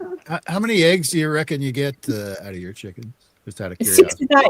There's 4 chickens, but I feed them a high-protein diet, and they get all the food scraps as well. And so at the moment, because they're young anyway, they were babies when I got them, so they're young now. So, yeah, 6 eggs a day. One of them's laying 2 a day. I don't know which one. I've even had a few double yolkers. You know, you break them open and they're like, oh, yeah. Oh, they must hurt. The great big egg, yeah. But there you go. Yes, Dee, that's what I mean. Look, some people didn't cope too well with that jab. I like the fact that, I don't know what YouTube's doing anymore, but I like the fact that now people can actually talk about it and not get slapped around or threatened. But then again, I don't live in America, so I should be careful. I live in Australia, and we're still... And COVID is on Representative Luna's list of things they're going to investigate. So we might find out a little more info on that. Mm-hmm. Yeah. Well, you know, and unfortunately, the person that was in my eyes and in the report's eyes, the one mostly responsible's got a pardon now. So, but that's not completely the case. Yeah, he's protected in one way, but he's not protected across the board. And right now, there's about 20 plus states that are suing to have him, looked into again. So it's not done. It's not done. Well, yeah, because the basics that I know are that he took money out of I can't remember what funds. He took funding money from something and said it was for something else, but gave it to the lab so that they could do the research. That part's true, because Obama said, no, we're not going to research any of that on American land. But yeah, be very interesting, very interesting. But I think in time, people are just going to go, no. We voted you in. That's kind of the point we're at right now. Is a lot of people Yeah, are like, no I more. think we've hit that point. Yeah, I think. Yeah. I think the tides have turned. Yeah, I think so, and that's where things are as they are. People are just going, yeah, no, don't believe you. Sorry, prove it. Like, especially now with all the stuff that's coming out, with all the spending and shit. What was it? $59 million sent to New York just last week when they were told not to fund things anymore and sent to pay hotels. I'm like, oh, you're just going to be, and that was FEMA money, I think. I could be wrong. Yeah. No, it was. 4 people out of FEMA got fired that day. Wow. Like, that's the thing is, it's happening very fast, almost like hour to hour every day. Yeah. In fact, FEMA is being looked at really hard right now because they just found out like 2 days ago that back when COVID was happening and FEMA came up and said, we're out of money, we can't do anything anymore, they were still sitting on billions of dollars that wasn't allocated to anything. They were just sitting on it. And when they were saying, when they were like, we can't afford to even send masks out anymore, they were sitting on billions of dollars, just sitting on it. Yeah. I'm just it's crazy. I just every day I'm a bit obsessed. Actually, it's kind of like watching a TV show. Like I go in, I missed it this morning. I know that President Trump signed a whole. He's a Mr. too. Signed some more stuff, and I thought, I wonder what he signed today. Like, I know that a lot of them aren't in place because they've still got to be passed by Congress. But it's kind of like, cool. It's like a never-ending saga. It's like, what's today? And then when I miss it, I go to the website where they have put them all. It's the White House website. You can read each thing. And I love watching that blonde girl in the press conference. I can't think of the name at the moment. The secretary, so much better than the other one. And she's like, and she gives as good as she gets. Yeah. She'll throw it back in their face. And I'm just having so much fun. I just think it's incredible. And and just. It's almost like the other side's almost like watching a comedy show. Yes. It's like watching Karma do her work. Yeah. Karma do her work. Because that is resonating out to other countries across the world where it's like, you don't have to put up with this bullshit. And it's like, hey, we're not going to do that either. America's not doing it. We're not doing it either. It's like, that's good. I was saying to Enzo, I haven't watched it all, so I am going to watch it properly when I finish. I was saying to Enzo, what's happening with Vice President Vance? You don't see him. You're seeing so much of Mr. Trump in his office, and that's another thing. Look, love him or hate him, I don't give a shit. People should be really, really happy because you see every day they've got access to the President of the United States in the Oval Office while he's chat and explaining what each thing he is signing. Yeah. I've never seen that. I've seen it on the odd occasion where it might be a particular important document, but not in them. I just have never seen it. It's just like. Have you heard about the Post-it notes? Have you heard the Post-it note story? No.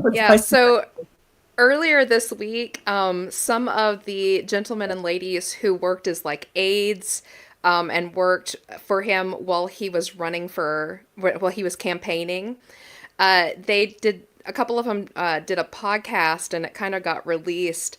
Apparently, while he was running and campaigning, anytime he did an interview or he did a town hall, or even if he just talked to Joe Schmo on the street, if he made any kind of a campaign promise, he would, after he was done, pull a pack of Post-it notes out of his pocket and he would write whatever it was that he promised. And that went onto a board in his office. That's funny. And he still does it. And every time he gets one completed, he pulls it down so there's space for another. And it's always his goal to get through all of those Post-it notes. And they, like they said, they were, even if it was just promised to some guy on the street, he stopped to talk to him and he was like, hey, I wish you would do this. And he promised, that went on the board. And he's got like a goal every day to pull so many of those off because he completed them. I don't know how you get any better than that. I don't know either. I just don't know. I mean, I'm just, every day I'm in awe. He's moving so fast that with time on my hands, I can't keep up with everything he's doing. Yeah, I can't either. No. So I'm just like, and I'm trying because I'm like, and you know, and I know he's not too happy with our Prime Minister here in Australia at the moment. But before I speak any more, Tanzuku, this is for you. Thank you. Thank you very much. You're now a member.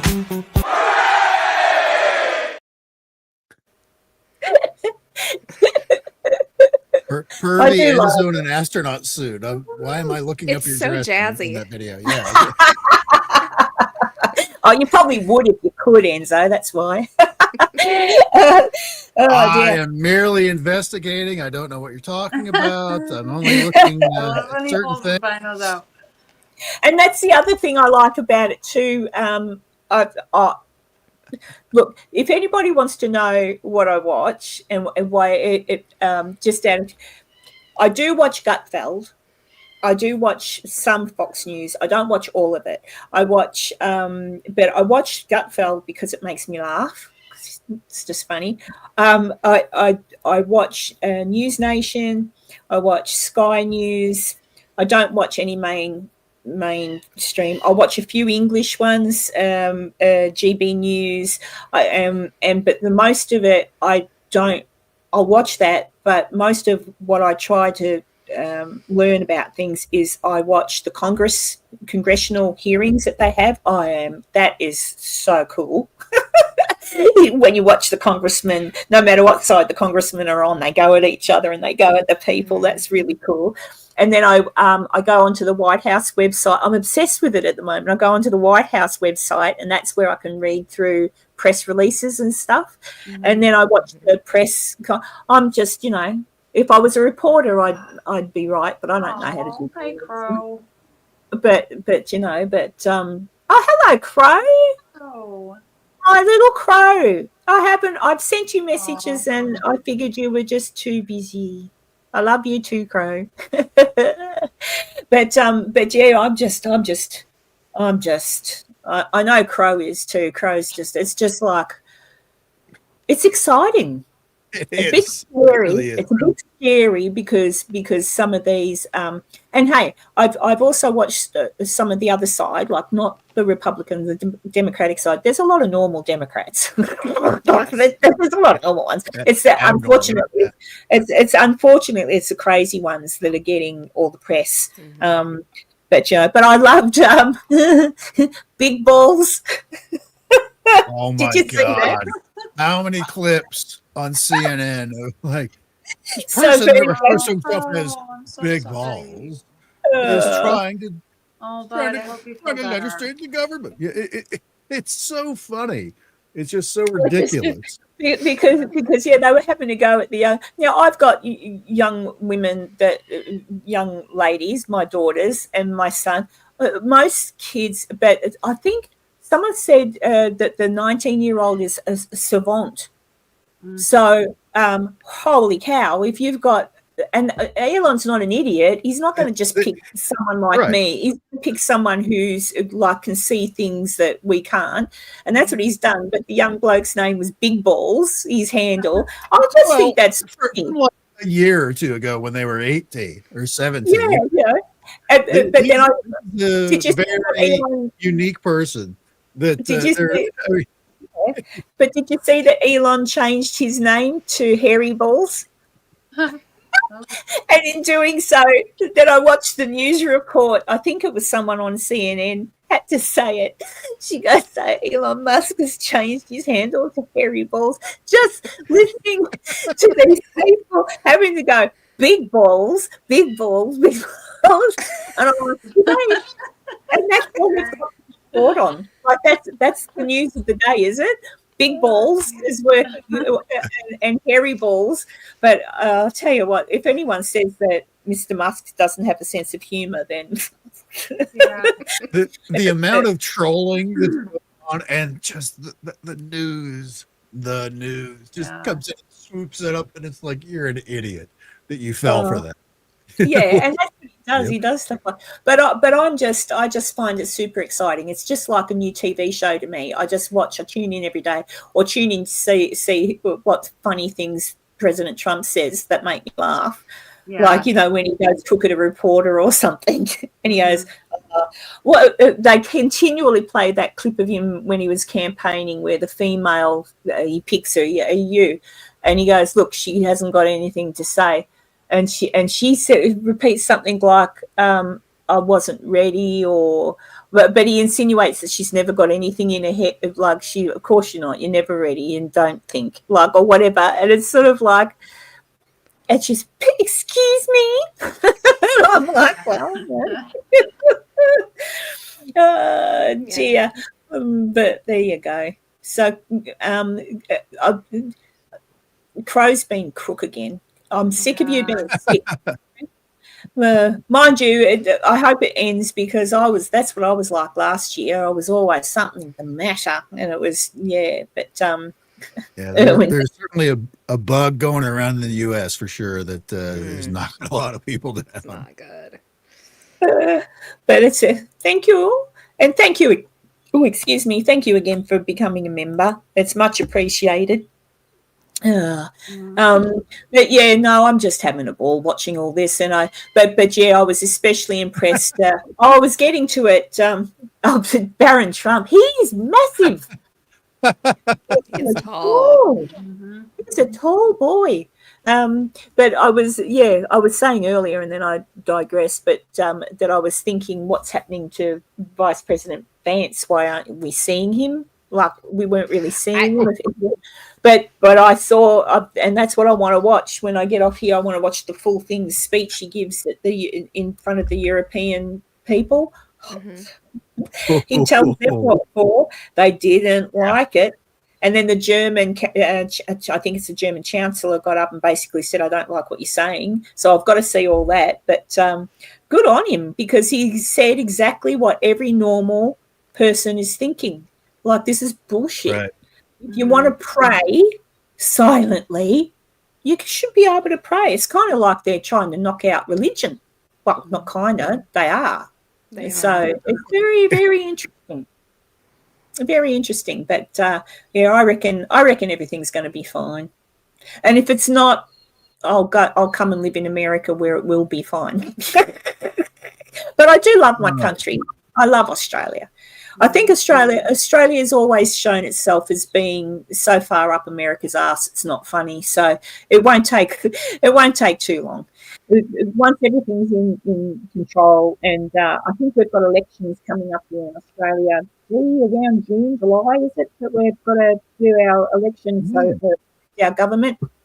I know that our Prime Minister came forward the other day and said, we'll be right. He talks like that. We'll be right. With our steel, Trump said he won't put tariffs on our steel. Did he? Because he has. He has put tariffs on our steel. But I think it's because someone was saying here that it's because it's a deal thing. So he's probably said to our Prime Minister, well, we'll see, we'll think about it. So our Prime Minister is probably going to have to come up with something to offer Trump in return to not put tariffs on our steel and still take our steel. And Australia's got a lot to offer. Australia could probably offer up America heaps. We're a big country, but there you go.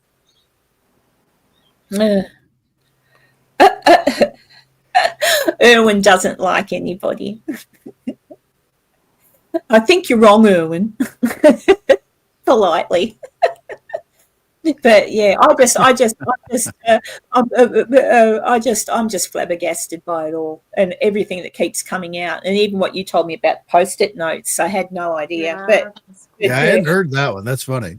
And it makes sense. Like it does make. He keeps his promises. He keeps his promises. He's kept his promises. He promised, and that's the funny thing. People are going, I had a friend say to me the other day that, he's no good. He's shutting down the education department, and I'm like, he's getting rid of it. What does that mean? And I'm like, well, he's not getting rid of it. He's fixing it. So he's basically shutting down and saying, to the states. Yeah. Well, it needs to be gotten rid of. We don't need it. It needs to be, the state need to be in charge of their own systems. Exactly. Yeah, and exactly. Open schools for everyone. You get to choose where you get to go. It's why the American school system has gotten so poor, because we've shipped kids to this school and you have to go to this school and this school, and every school gets, money, and it doesn't matter how crap the teachers are there or how great the teachers are there. You get this huge imbalance, and we're finding out that the government isn't even sending the money to the schools like they're supposed to. So it really just needs to be taken out and restarted back over again the correct way. Yeah, and that's what I said. I said it's a revamp. It's going to go to the states. So each state is going to do their own, and it should be that way, because each state is because your states in America are massive compared. You're a massive country. It's almost their own little country. They're their own little countries. Yeah. If you. Enzo and I live in the same state, and it's all generally kind of the same here. But even if you go out past Wichita, which is where the area that Enzo's at, and you start heading past the Hutchinson area, and then you start hitting more towards the Colorado side, it's completely different over there than it is on our side, just within our state. It's like going through little, different countries, like being in Europe. You travel through one, and it's, one language in one way, and then you hit another section and the language changes and the culture changes. It's the same here. Our language might not change, but the way it's pronounced changes readily. If you compare the way that Enzo and I talk, I actually have even more of a lower slang than Enzo does. Because I live near the Oklahoma border, so I've picked that up. And if you go down past Tulsa in Oklahoma, it completely changes. Oh my goodness, it changes. And then you get down into the Texas area, and it changes even more. There's a big difference. Well, I know when I traveled through America, when I arrived in even the way everyone speaks differently in each state, just about anyway, you've all got different, but it's similar here. People don't realise it, but in Australia it's the same. We do have different inflections, but in America it's really noticeable. My favourite states to visit, the ones I notice, are when you come from sort of like, say, coming over from the California way. So I travelled from Tulsa and went all the way to Canada, but I love the southern states. And each southern state, like Kentucky and all that, they've even got sound different. That's why I just really, so the southern states are my favorite. I like how the southerners talk. It is. It's completely different. I didn't even realize how much slang I had in my vernacular until I did the Michigan UFO podcast. And they just had the greatest time listening to me, and I couldn't figure out what was going on. And they were like, "We just love how you sound." And I was like, "Huh?" And then when I listened to it back, I could hear the difference when they would speak and when I would speak. I was like, "Wow, I had no idea." So yeah. I don't know. What do you reckon, Carla? Do you like the different accents? Yeah, I'm onto you. I'm onto you, Carla. What are you watching on your computer screen, Carla? Oh, Are I you? was reading Tanzico's about your memberships being affordable. Oh, it's all right. She was actually involved. It's all right. I thought, Yeah, no, oh, I she's was not listening, looking. but he's saying thank you for making it affordable, and he's a smaller channel, so it's like that's Oh, look sweet. at that. So Yeah, that's why I yeah. was reading, but And yeah, look, I was that. told that Montana has an accent, but I don't really hear it. I think the southern state accents are cute, like the Well, more. you've got. See, I listen to all of you. I listen to all of you Yanks, and like Carla's definitely got like you. The three of you have got different accents, and Mhm. and like I've got another friend who's from California. He's got a different accent. I've got, Yeah. and then when I'm in Virginia City, there's a Oh, mishmash of accents there because there's different people. yeah. There's people from that have come to there. You go down to Carson City, and they're different there. So everyone has. It's just or even like young Irwin there, who's from Ireland. Jesus, Jesus. I wish I could do an Irish accent, Aw. but yeah, but I love America. Have I told you Yours that? is fun, Karen. I like listening to your voice. The Oh, Australian some people accent's don't. cute. Some people tell me, oh, shut up. No, that's cute. Yeah, no, I love America. I loved how all the people were when I was there. Like Mhm. everyone, I didn't come. Oh, there was the odd one or two people. I can't. It's so odd that I vaguely recall, but can't really. Like I remember, I went to a service station on my way back down to Reno to go. I had to fill the hire car up with petrol or gas before I gave it back. But the whole time I'd had it, I hadn't driven it very far, so I hadn't actually used hardly any petrol. So I'd never had to fill it up before. So Oh. I picked it up, and I went to your gas station Mhm. and was trying to pick up the handle, and nothing is happening. And because here in Oh, yeah, Australia, that's so yeah, different. here in Australia, you drive up, you pick up the handle, stick it in, fill up, and then go in and pay. Right. Not in Yeah. America. No. And then I couldn't figure out. I opened the thing, and everything looked different. It was different. It's a bit different, and I'm like, oh shit, and I don't know. So I'm like, oh, and there was some men on motorbikes, and I've gone, excuse me, and the fella comes over, and his mates are watching him, and I said, oh, I don't know how to do this. I said, I'm sorry, I'm from Australia. It's the first time So I've had to cute. do this. And he said, well, firstly, he said, you've got to go inside and tell them how much fuel you want. You guess. I said, yes. I said, I've got to fill it up. And he goes, well, if you give more, if you pay more, then you get it back. I'm like, Right. all right. So I went and did that, and then he showed me how to do it and whatever. And I thought, that was friendly. Like, he didn't have to do that. This big burly bloke on a motorbike. So I just, different things. There was only the rudeness. I can't. I remember there was a couple of rude people, but it wasn't like a. Yeah, it was so much so that I can't really remember what that was, because everybody else was wonderful. No matter where I went, people were friendly, helpful. Like, I think it's a great place. I really do. I just think it's I'd still just like set you loose in a Bucky's and just see what happens. What's Bucky's?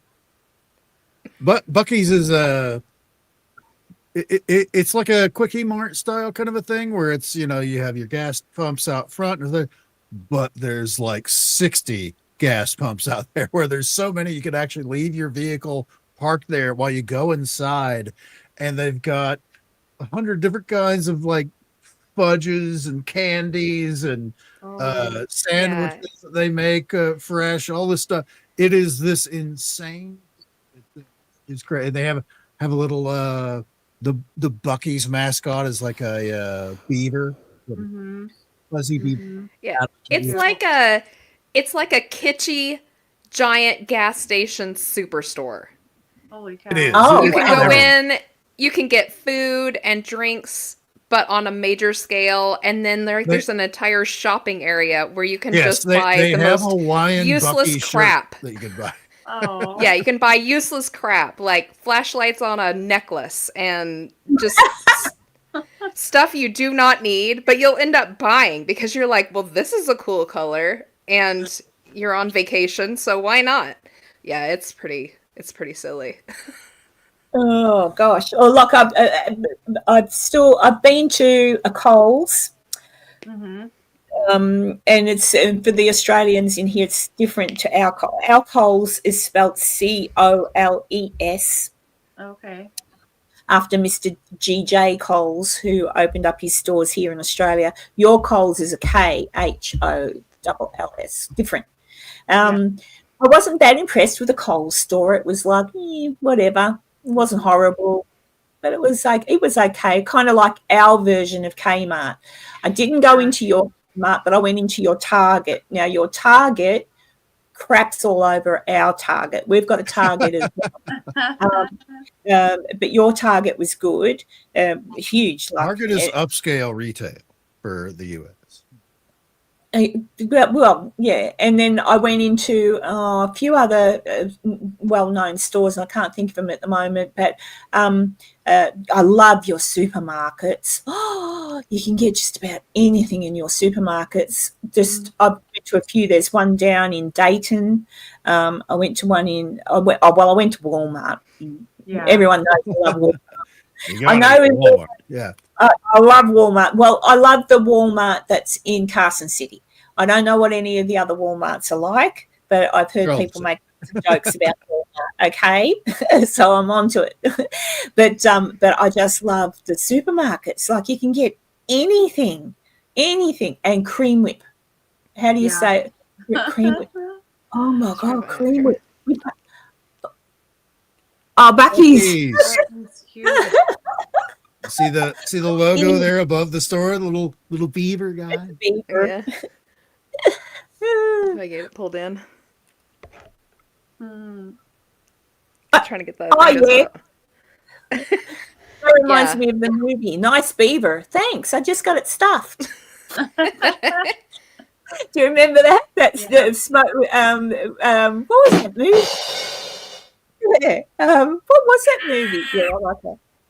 That was one of the Naked Gun movies. Yes. She passes in Priscilla Presley. Yeah, she passes him down the Beaver. Yeah, and he goes, "Nice Beaver. Thanks. I just had it stuffed." Tanya wants to know why you keep talking about beavers. See, in Australia, Valentine's Day. In Australia, that's not a thing. Like, I know in America it's a thing, the same as meow, meow. So I know that's all a thing, but Australia it wasn't. But now we know what that means. So even us know that if you say anything. But at least they're all cute, furry animals. Yeah. Oh, geez. Oh, gosh, what's the time, guys? Oh, it's after 2:00. See, we've had fun again, and we keep talking. Oh, good. But there you go. Well, I suppose I'll go and get something to eat. I haven't eaten today yet, and it's 2 p.m. So there you go. Whoa. I'll go and eat some eggs. Scrambled eggs sounds like the thing for me. What are you, rich? Oh. Yeah. You rich. Oh, I've got chickens. Eggs and bacon. You got to rub that in our face, rich person. Rude. How much eggs over there it doesn't at the moment? Have they gone up in price? $7. How much? I bought a dozen 4 days ago, and it was just under $7 American dollars. Yeah. So that's for a dozen. roughly about 13 Australian dollars. So that's expensive. It's so expensive. Yeah. And I wouldn't have done it, but I had to make a cake for a birthday party that I was going to, and I couldn't do it without the eggs. So yeah. Oh, they still fill up their cars with petrol by hand in America. You still got to put the nozzle in the thing. But it depends. Not in New Jersey. In New Jersey, you're not allowed to fill up your own tank. You have to have someone else do it. There has to be a service attendant that does it for you. Oh, that's wonderful. That's wonderful. We used to we have still that. have some old gas stations in our area that still do that for you. That's It's cool. they service you for free. So you just pull up and tell them how much you want, and they'll even check your oil and clean your windshield for Wow. you. And I yeah, love 1950s it. Esso station. It's like That's that's awesome. great. It's funny. It was like that. I still remember when I had my car back in the 80s. There were petrol stations, we call them petrol station, not gas station, were here, and you would pull up, and the guy you didn't have to get out your car because you had cash. The guy would come up and say, "What do you need?" And I'd say, "Fill her up." It's the same as you guys, fill her up. And while he put the nozzle in, because you had that trigger on it that'd keep it right, he'd go clean your window. He'd say, open your hood. He'd lift the hood. He'd check your oil, and he'd check the water in your radiator and shut the hood down. And it was marvelous. It was really good. And now, nah, you've got to do it all yourself. well, I don't have to because my husband did that when he was in high school. He worked at a service gas station. So I would just make sure he's with me. So he'll get out, like pump my gas and wash my windows for me and check all my fluids. Yeah, and Laura says they still have them there too in New York. I used to think that if I came to live in America for a long time, I'd end up having an accent, but I was there for a month and I never picked up anything. I was kind of disappointed because I wanted to sound. When I was little, I wanted to be American. I was obsessed. I probably still am a little obsessed with America. I don't know. I reckon if there's such a thing as a previous life, I reckon I might have been American. Maybe I was George Washington. We'll adopt you. Yeah. We'll adopt you. So you're officially American now. Karen is ours. I should, although he's very busy at the moment, I should try penning like a kid does, because kids write to the president in the White House, I'm sure. I should write a letter. Dear Mr. President, can I be an honorary citizen of America? But yeah, I don't know. Oh, before I go, did anyone else watch? I'm sure you did. To see Elon Musk's little boy in the Oval Office picking his nose. Yeah. At least he didn't eat it. He just picked it. That's true. That's true. He didn't eat it, and he's picked his. Did he wipe it off on the Lincoln? No, he was like that. Yeah, he went like knuckle deep too. He was in there. He was in there really good. Yeah. And then sticking his fingers in his ears, and then in Elon's ears, and then when there's one part that I missed, I was just watching the little boy. I was listening to Elon, but I was watching the little boy, thinking how cute, and he looks so cute, that little coat, and I thought there again, there's something else that's changed in that I've never seen that before. Like that someone's brought their little boy who's 3 or 4, I'm not sure how old he is, into the Oval Office. Like I've seen kids in there for things, but I've never seen that. I thought that was really cute. I would think it would have been cuter if Trump had picked him up and put him on his knee, but Trump had to remain presidential. Yes. but I did hear the little boy tell the press to shh. Someone was talking to him. I'm like, oh God. But there you go.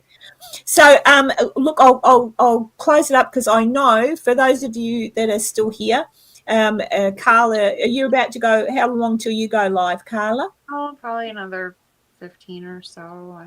Yeah. All right, sure. So Carla will go get herself a snack, brush her teeth, brush her hair, go to the toilet, and then she's gonna go live. So check her out. I'll pop in as well and check her out. But go over. Everybody here, you go to the toilet as well. I'm sure you have to empty the bladder. But yeah, ew. That's not a ooh. You got to go to the toilet. Is that what are you saying ooh to? Going to the toilet? No. Sorry. I did that before we went live, guys. I said to these guys, just go, fart, do whatever you have to while the thing's playing, and then I let off the fart. And I saw Carla's face is like, oh. But there you go. It does sound like a real one. All right, look, this has been fun as usual. Thank you everybody for popping in. And I'm just I'm stoked. Thank you, Tanya, and everybody have a lovely continuation in America there of your Valentine's Day, because it's Valentine's Eve now, isn't it? The evening, yeah. So don't worry if you don't have a Valentine. It's all BS anyway. Who needs one? You just get a teddy bear or a cat or a puppy dog, and you'll be right. You're your own best company sometimes, I think. Yeah, or a chicken. Get a chicken. Or get a chicken. They make great pets. Yeah, except you'd have to get a costume for it. Dress it up as a dog. Yeah, or a cockatoo. Get it a cockatoo. Let's war on chicken killers. There's no need. All right, everybody, have a wonderful weekend, and please enjoy yourself. And guys, I'll let the intro run out. I just want to say thank you again. It's been fun, and I'll talk to you all next week. So you can tune out now if you want, because I'm gonna run and eat. Love you all, and love you guys for supporting me in this.